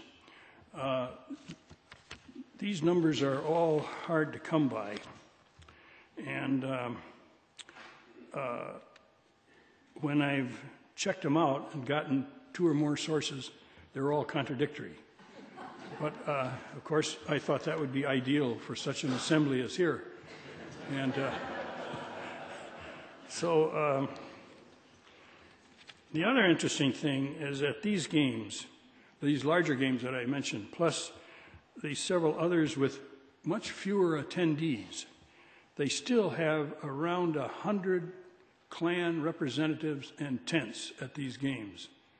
And yes, there are families that are called clans, and there are families that are saying they're families, but all the members call themselves clans. Well, now we also have a Scottish caucus in the U.S. Congress, both in the House of Representatives with 36 plus fellows, and in the Senate with 30.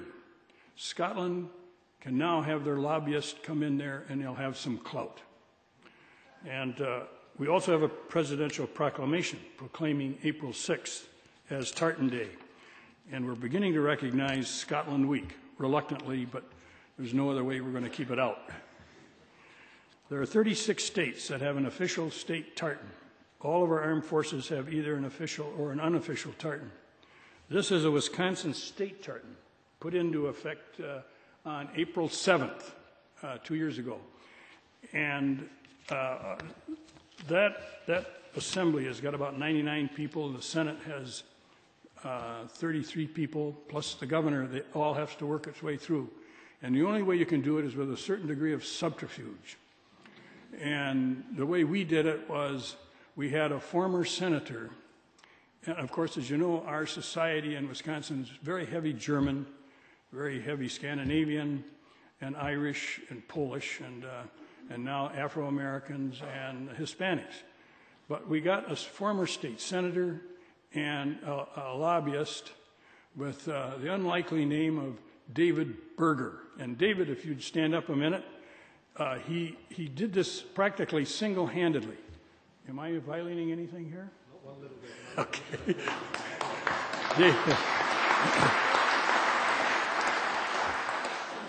But it was typically, he had a good product, and he knew how to sell it, and he went out and sold it.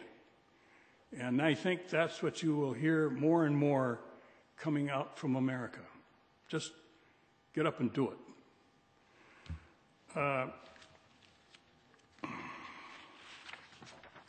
It has been said that if you took all the Scots out of the world, it would fall apart. And I think they're right about that. And they also say there are none so Scots as Scots abroad. And I think that's also true. We show the flag, as we say. We carry our kilts every place.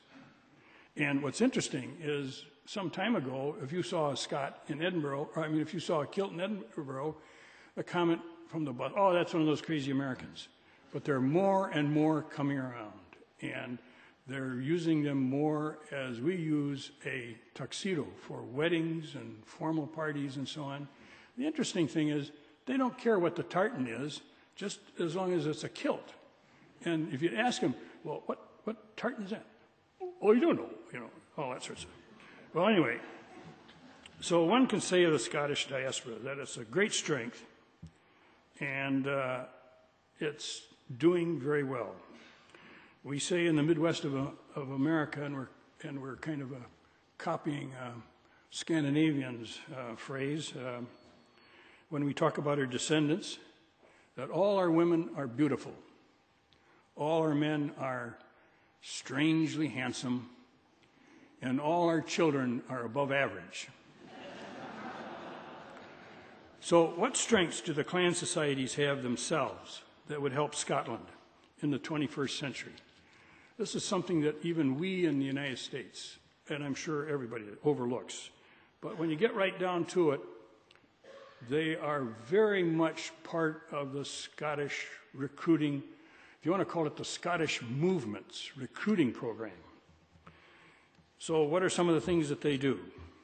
Well, they help individuals establish a connection, first of all, with a Scottish clan affiliation, and then Scottish history. They introduce that individual to their clan history and to the history of Scotland, which has been lost or forgotten by the family. And this, I see this as very, very true.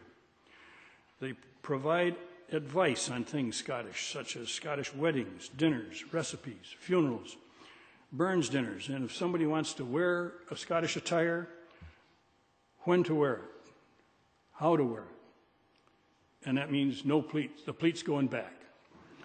And they introduce him to the Scottish movement in the community.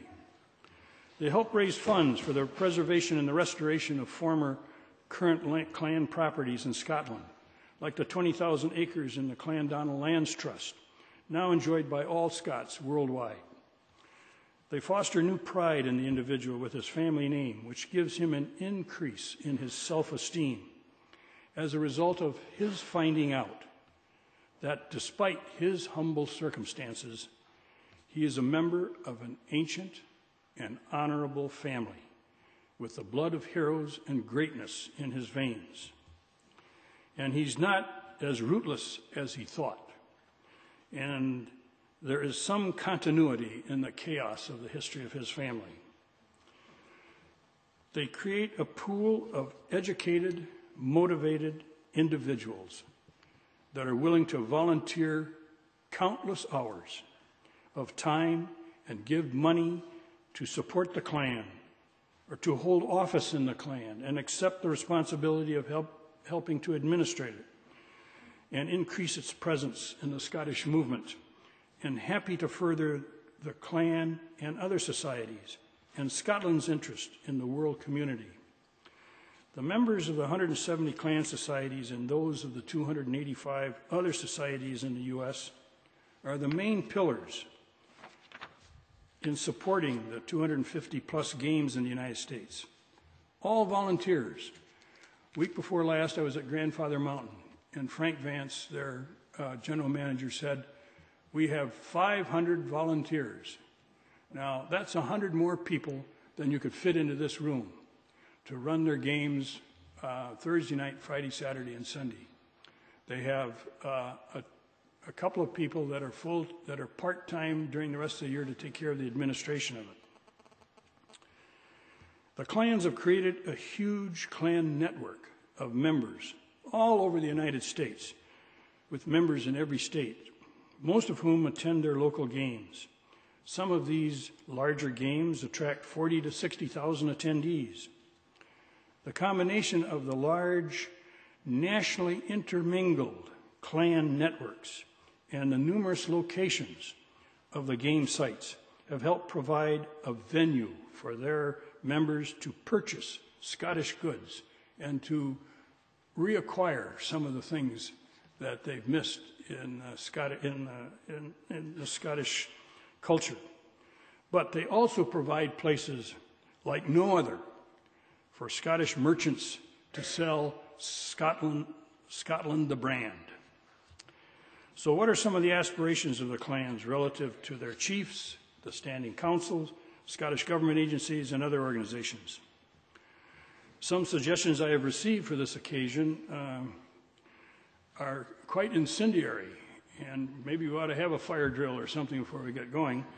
But I can only say to the chiefs that I am just a messenger.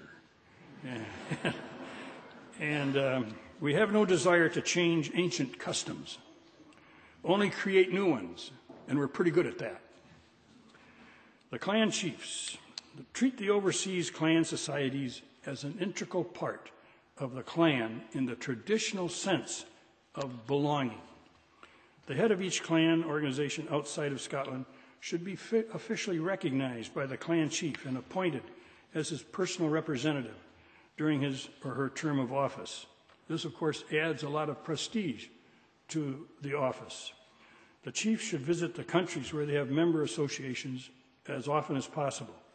But to encourage this, the clans should pay or help pay for the trip where possible. Chiefs should let the clan know when they're in the country so that a dinner or a gathering could be held. Chiefs should bring their heir apparent along on visits of his clan, to the clans whenever it's convenient and affordable. So his clan gets to know his possible successor and he or she gets to know them. Better yet, do some short-term fostering like canoe trips in Canada. I've had my family pipe on portages, piped by one of my sons, portages that the early Scots in the Northwest Trading Company took. And it's a very thrilling experience. It scares the daylights out of the loons, but it's still a wonderful idea. Help find a certified genealogist that is familiar with the intricacies of the clan history, who can train local clan genealogists in those intricacies and help the clansmen draft petitions to the Lord Lion for coats of arms. Sorry, David, I had to put it in there. Chief at Games should make a point of taking a walkabout to visit all the clan tents, or as many as possible. It gives the people in the other clan tents a great feeling. The chief should participate in the board meetings of the overseas clans, either personally or by telephone or video conferencing, where the electronics permit his hearing everything that is being said, and he can be heard by everybody when he's talking. Possibly use Facebook and Twitter pages to communicate with clan leadership worldwide. I have a note that just came to me, a dispatch. 100 members of Casca's Facebook group in 1 month. They helped 10 people find their Scottish clan connection. They're reaching a whole different group of people. I can tell you they're reaching a whole different group of people.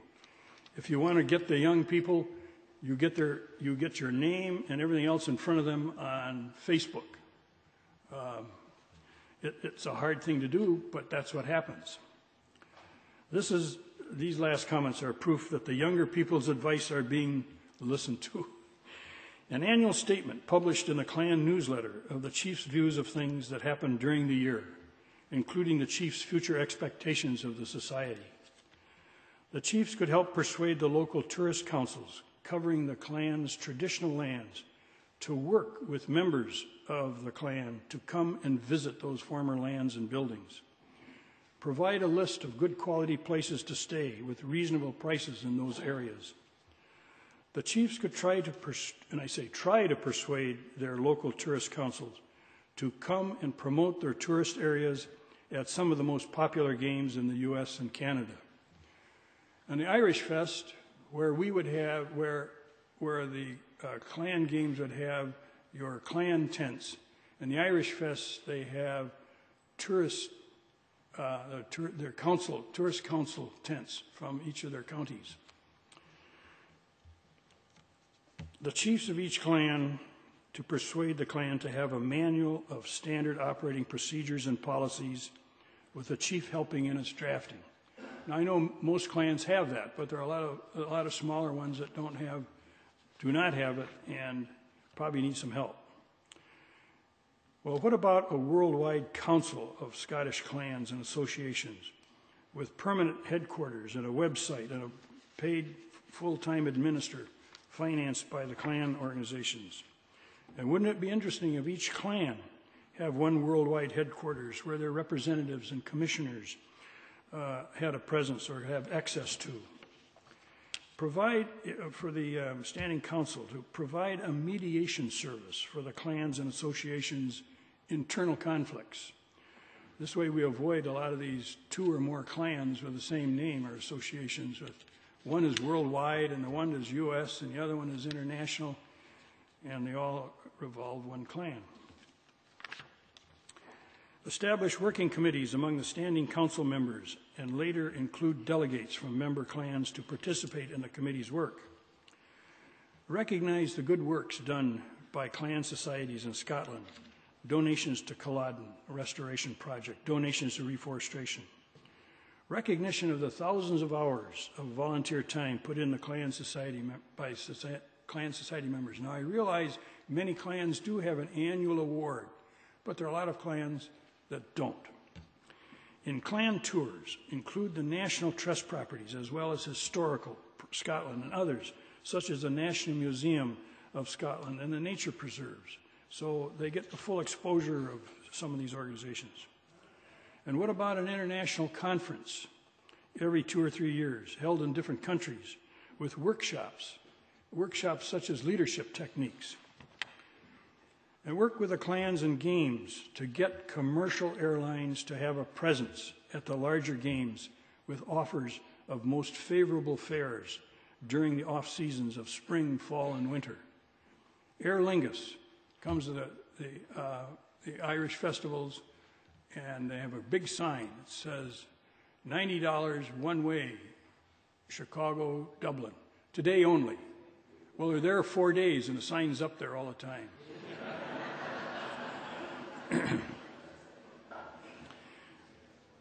The Standing Council and Scottish Government agencies, Lord Lyon's office, might streamline and update the process of having a clan chief recognized, not to weaken the selection process, but to make it more workable in this day and age. And David has indicated to me that there is such a mechanical ability to do something like that. The larger, more organized clans help the smaller or newer clans get organized. Help sponsor how-to forums for all clans. The Standing Council to have individuals who stay in touch with these organizations I mentioned earlier, the Canadian, Australian, New Zealand, U.S. clan society associations such as CASCA and CASIC. These are societies that publish newsletters about what's going on in their country and can be a great resource for intelligence as to how your particular clan might fit into the total picture there. The chiefs of the Standing Council have an annual or semi-annual conference devoted to discussing common problems. The Standing Council and clans help support funding of what could be used to create centers for Scottish studies in countries where none exist now, which are most of them, using Canada's Guelph University as a model, and maybe even Jim's Highlands and Islands University as a model. Scottish government agencies. Visit Scotland could attend the 4 or 5 major games in the U.S. just to see the potential for Scottish tourism. The University of Highlands and Islands have a tourist industry training program. The students could be placed in intern programs where they could come to any of the countries, but particularly the United States and Canada, where there are a great number of games, to see the potential for Scottish tourism. Another interesting thing, this is a phenomenon that's sort of been around for a number of years, but it's been a very slow start. Help support the Scottish District Family Associations, which was created to recognize the families who are not in a clan or family association, but whose families were known to have lived in certain districts of Scotland. The districts would have an association which families who had traditionally come from that district could join, somewhat similar to a clan affiliation. But what it does is take the other 66% of the people that can't belong to anything and gives them a focus, gives a hands-on sense of where they might go to find something of their past.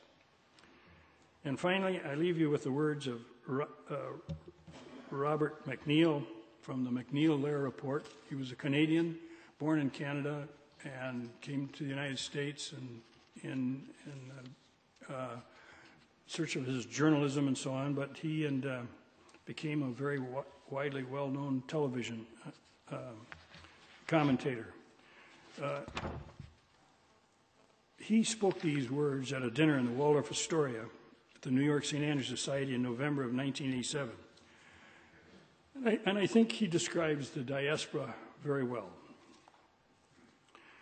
There is such a current of yearning nostalgia, like a strong magnetic field, sweeping back around the world from all corners,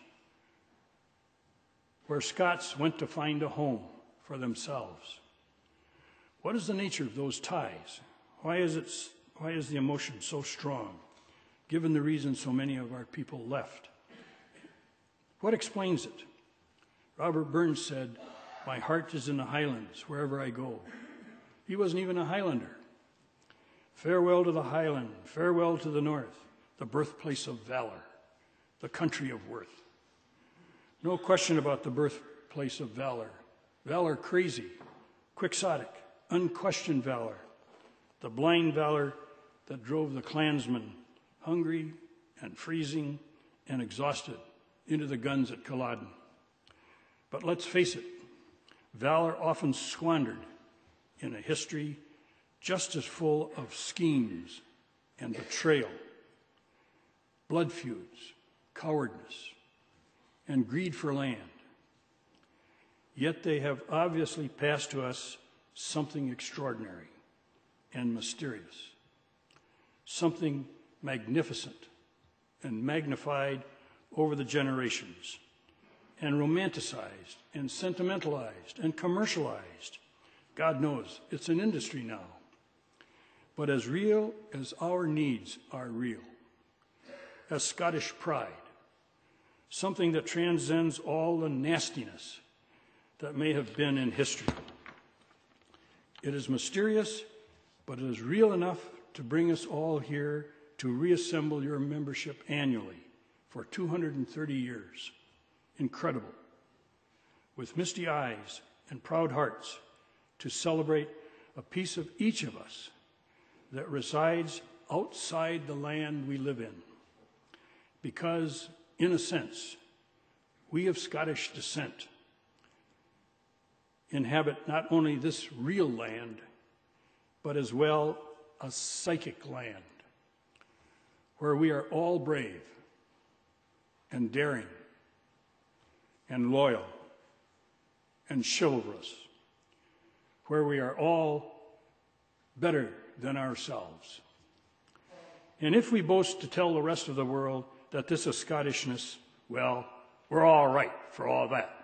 Thank you, ladies and gentlemen, for your attention.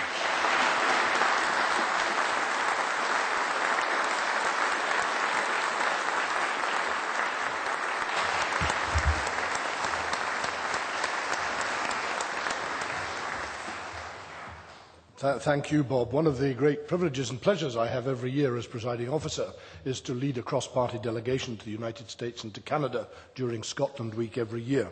We are unfailingly met with incredible warmth, wonderful hospitality, and it's impossible not to notice the enthusiasm and the commitment of the diaspora. And if I may say so, Bob has brought all those qualities to his presentation this morning. Thank you very much indeed, Bob. Our final presentation this morning is from Clan Chieftain Donald MacLaren of MacLaren. He succeeded his father as chief in 1966 and, believe it or not, is the 25th in succession from the Celtic abbot from whom the clan took its name in the early 13th century. I have great pleasure in asking Donald MacLaren to speak to us now. Donald.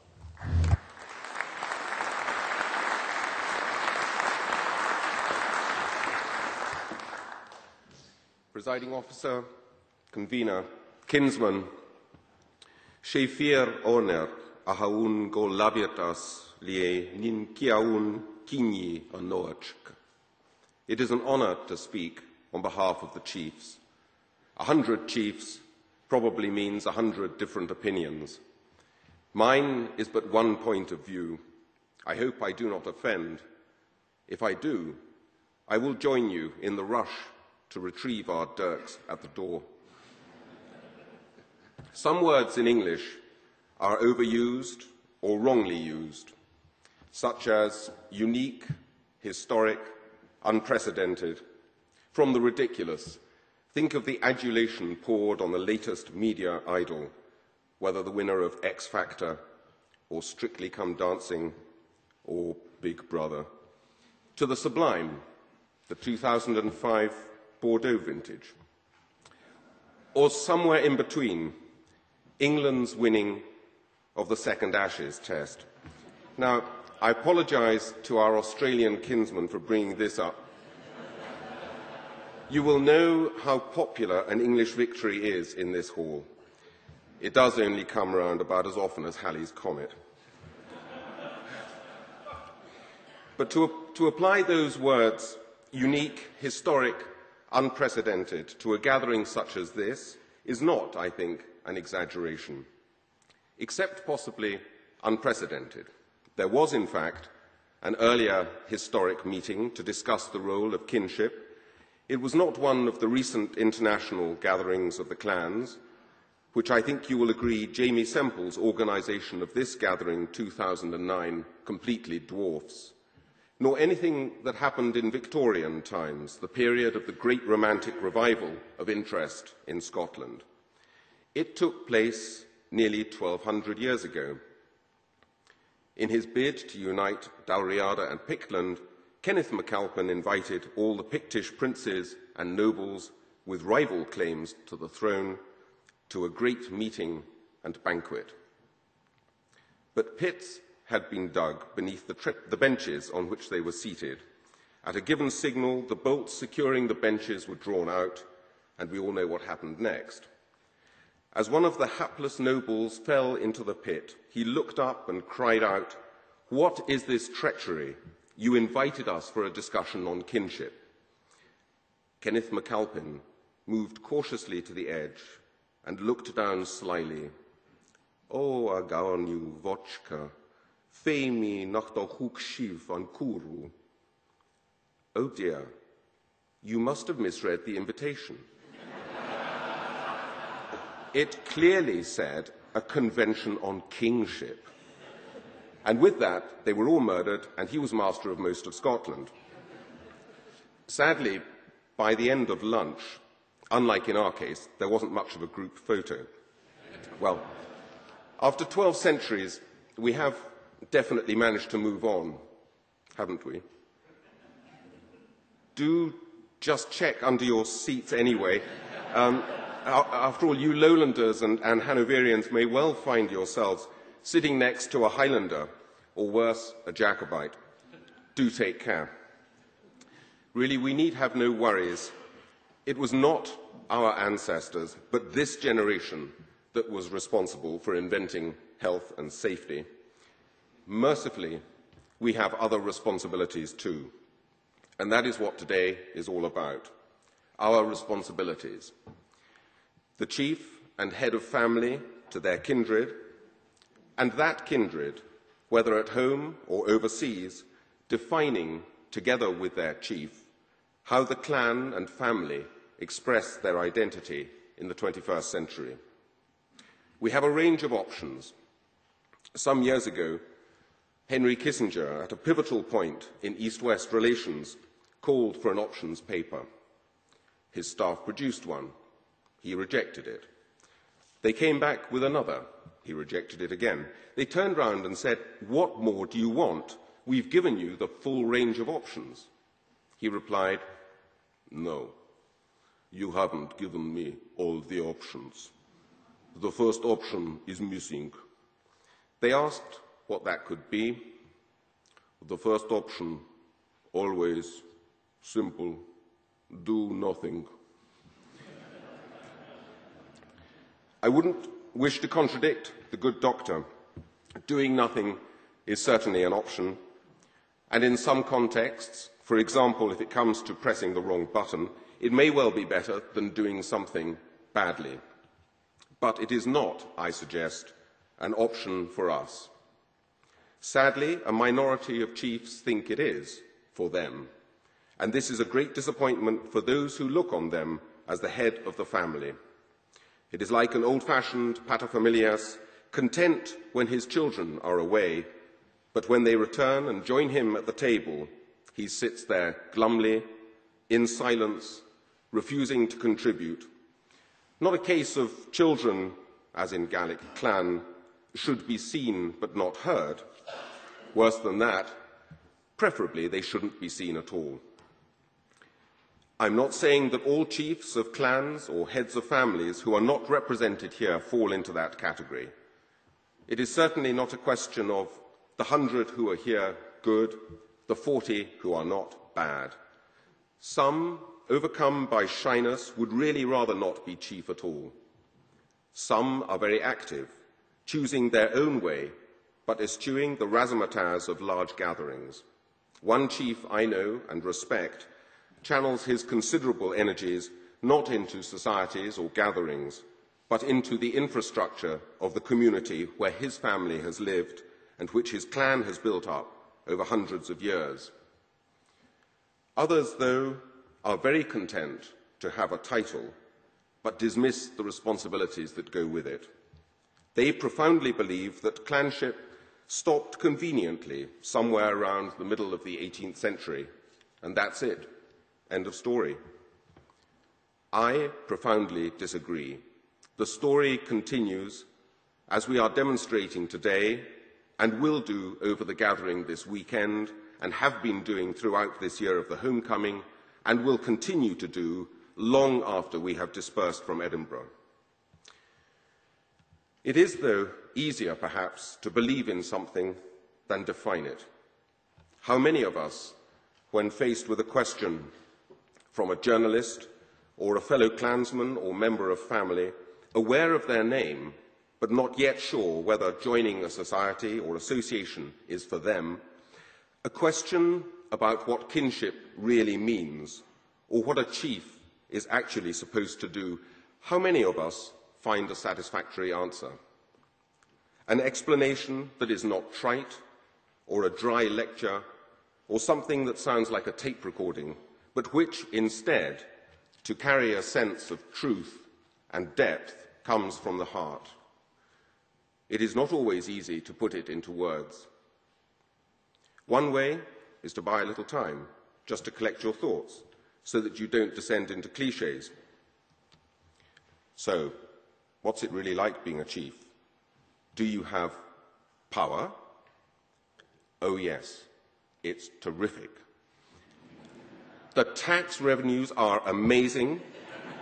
A penny in every pound or dollar from tens of thousands of clansmen all over the world, it really adds up. That new castle I've built? Super. None of this antiquated stuff. No leaks, no national trust. It might catch on. Or, how much do you really make out of McLaren Formula One?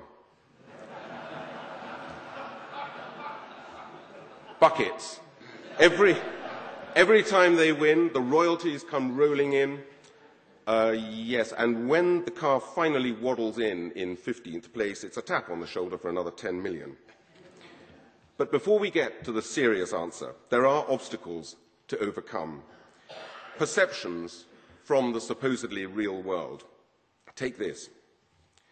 I'm sorry, Mr. Presiding Officer, you are very fair and generous. You've brought us to the cockpit of the nation. You've allowed us the use of this great debating chamber, but on one condition. We can, I imagine, discuss anything we like, as long as it is not politics. In a place whose lifeblood is politics, is that really fair? And can you expect a Highlander whose ancestors broke every rule, fair or unfair, himself to break with that fine tradition? Well, please take what follows not as harsh politics, but just a gentle illustration. Some weeks ago, there was a spin doctor who got himself into trouble for offering advice in a series of emails on how to do down the opposition. Some took it to be a bit below the belt.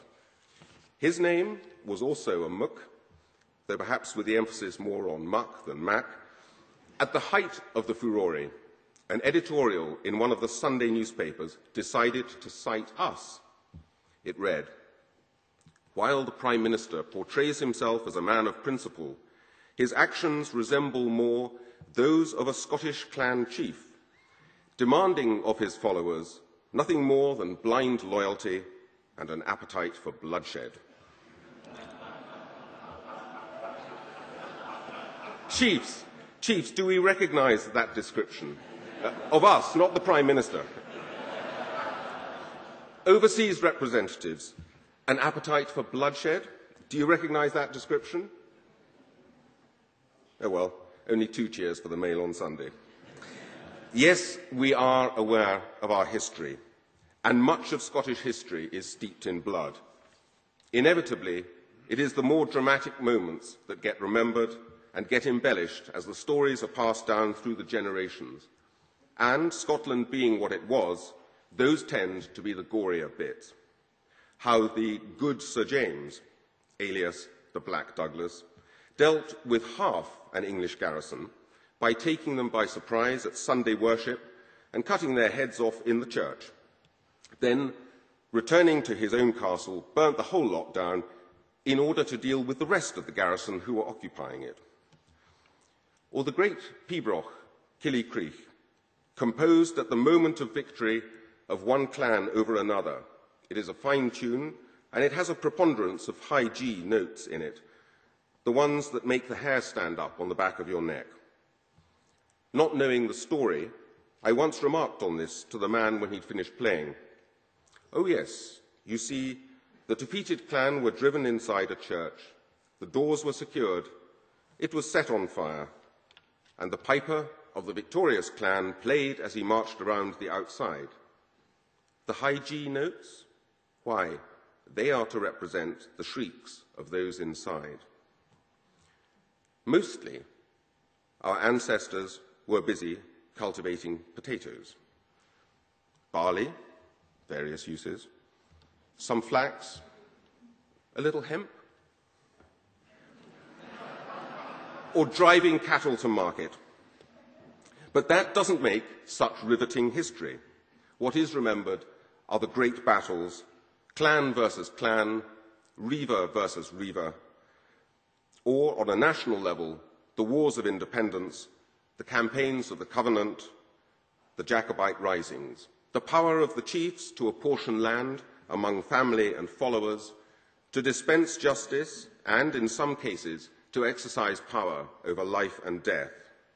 Life itself, short and brutish, the clansman or borderer, valiant or savage, take your pick.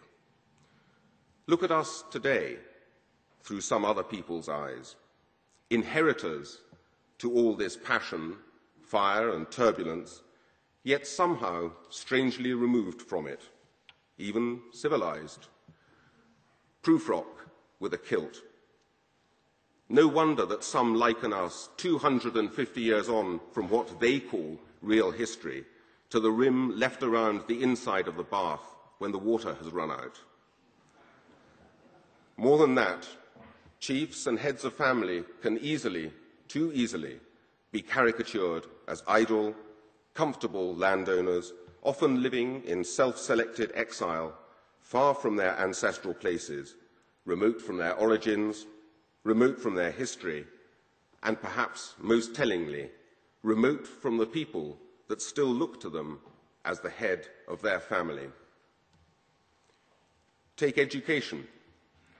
I happened to be educated in Scotland, my sons in England. A farmer in the glen stopped me one day, looked at me straight and said, "Oh, Donald, what a pity you've chosen to educate your children abroad."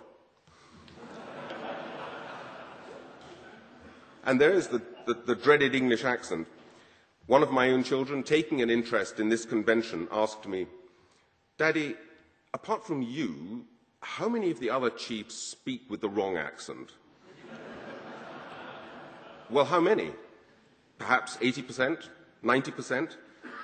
I don't think it greatly matters. I once knew someone who could speak 11 different languages and dialects and had nothing sensible to say in any of them. Caricatures are fun. Sometimes they can be deadly accurate. But when it comes to this generation of chiefs, in most cases, I think the picture is overdrawn. We are sometimes portrayed as out of date. I think that perception is itself out of date. We are no longer warriors. As chiefs, we have no material powers. As farmers, politicians, doctors, businessmen, artists, crown servants, lawyers, musicians, teachers, we are much like anyone else. But there is a difference. We have a duty, and we are expected to exercise leadership. This is the thread that runs right through our individual and collective histories, from the Middle Ages to 21st century Scotland.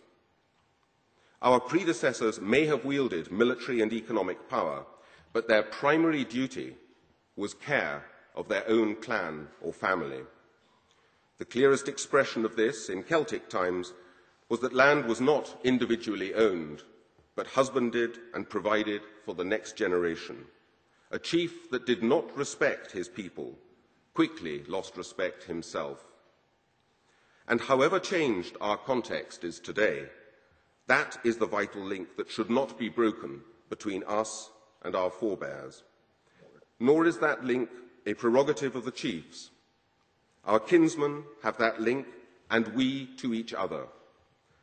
As one sixth-generation Canadian of Scots descent, as Sinclair put it, loyalty to fellow clansman and chief, these kinds of connection are universal and not restricted to a specific time or place. Some societies in other countries are characterized by ancestor worship, some by ancestor neglect or indifference. In Scotland, I would describe it as ancestor respect. This is sometimes hijacked by Walter Scott or Mel Gibson-style romance, but that is not what I am talking about. Why is it that of all the countries across Europe, including notably those settled by Celts, that once had clan systems, it is essentially Scotland where an identifiable structure still survives? It is because of an intense and enduring pride in name and family. Whatever hellish things were done, including, in later centuries, betrayals by chiefs of their own people, those people held family and kinship to override all else. Scotland is a changed place, but as I said earlier, the story continues. How we play our part and redefine our role is up to us. We have already discounted the first option of doing nothing. Each chief and head of family has their own style, their own ideas, and, if they are lucky, a society or association also with ideas and individual personalities continuing to breathe life into this shared concept of kinship. And that is why we are fortunate today to have so many overseas representatives as part of this debate. You could just as easily be out playing golf. You're all considerably younger than Tom Watson. But you have chosen to be here, supporting and, I hope, inspiring your chiefs. The clan and family societies and associations and their representatives at home and overseas provide a structure long after those clans have dispersed that is vital. Vital, another overused word, but not in this case, because what I am referring to is something human and living. We are rather more than a collection of dining clubs reminiscing about the past. When we dwell on the past, it is to learn lessons from it. We certainly work to preserve this country's heritage, conducting historical and genealogical research, helping restore ancient monuments, preserving family and national artefacts. And we contribute to its present-day culture, sponsoring musical events, piping, dancing, our local games, but also through development and educational trusts, helping local schools and charities and providing scholarships. We are contributing to this country's future. And those who decide this country's future should think of using us. Our working groups this afternoon will add sharper focus to what we are already doing and provide stimulus for new ideas, such as those already offered by Bob McWilliam. Just two thoughts. There will be much discussion of the internet. Let the internet be a tool, among other things, for responsible research and information, not recycled fiction. And on tourism, Jim and Philip, Tartan Tat will successfully bring in short-term money. But if Scotland loses its dignity, it will become a place that less people want to visit. The Standing Council of Scottish Chiefs will be one of the main beneficiaries of today, not financially. All the rich chiefs will have to be soaked to make up the shortfall. But mentally, you clan and family representatives will galvanise us to examine how we can exercise greater leadership and ensure that the better ideas exchanged today can be taken forward with drive and imagination. Jim Mather set out a vision of the new chapter in this country's development. If we as chiefs are to be part of that new enlightenment, or Jim Hunter's glittering future, and I am confident we will be, we need to remember that we cannot count on loyalty from our kinsmen. We have to earn it. To quote the author of The Prince, not Charles Edward Stuart, much earlier than that, someone who was a great observer of what motivates people and what matters in the real world. Titles are not to honour men. The man or woman is to honour the title. Thank you.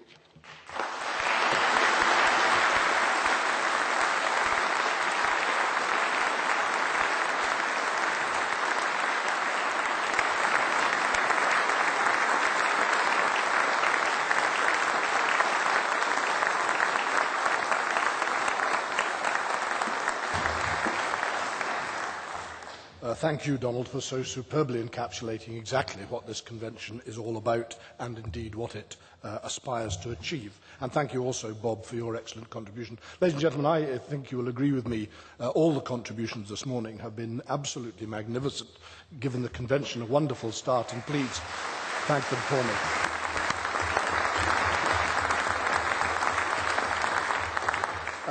It's now lunchtime, ladies and gentlemen. Could I ask some of you to be patient for just 5 minutes in order to allow the clan chiefs to join me outside this chamber on the steps of the garden lobby for an official photograph. If you could just give them 5 minutes to clear the chamber, you can then move out for lunch. Ushers are on hand to show you the way. I hope you make use of it, because as much benefit is gained from talking to each other as being talked to by others. That is what lunchtime is about. We will see you later on this afternoon. Please enjoy the rest of the day. Thank you very much.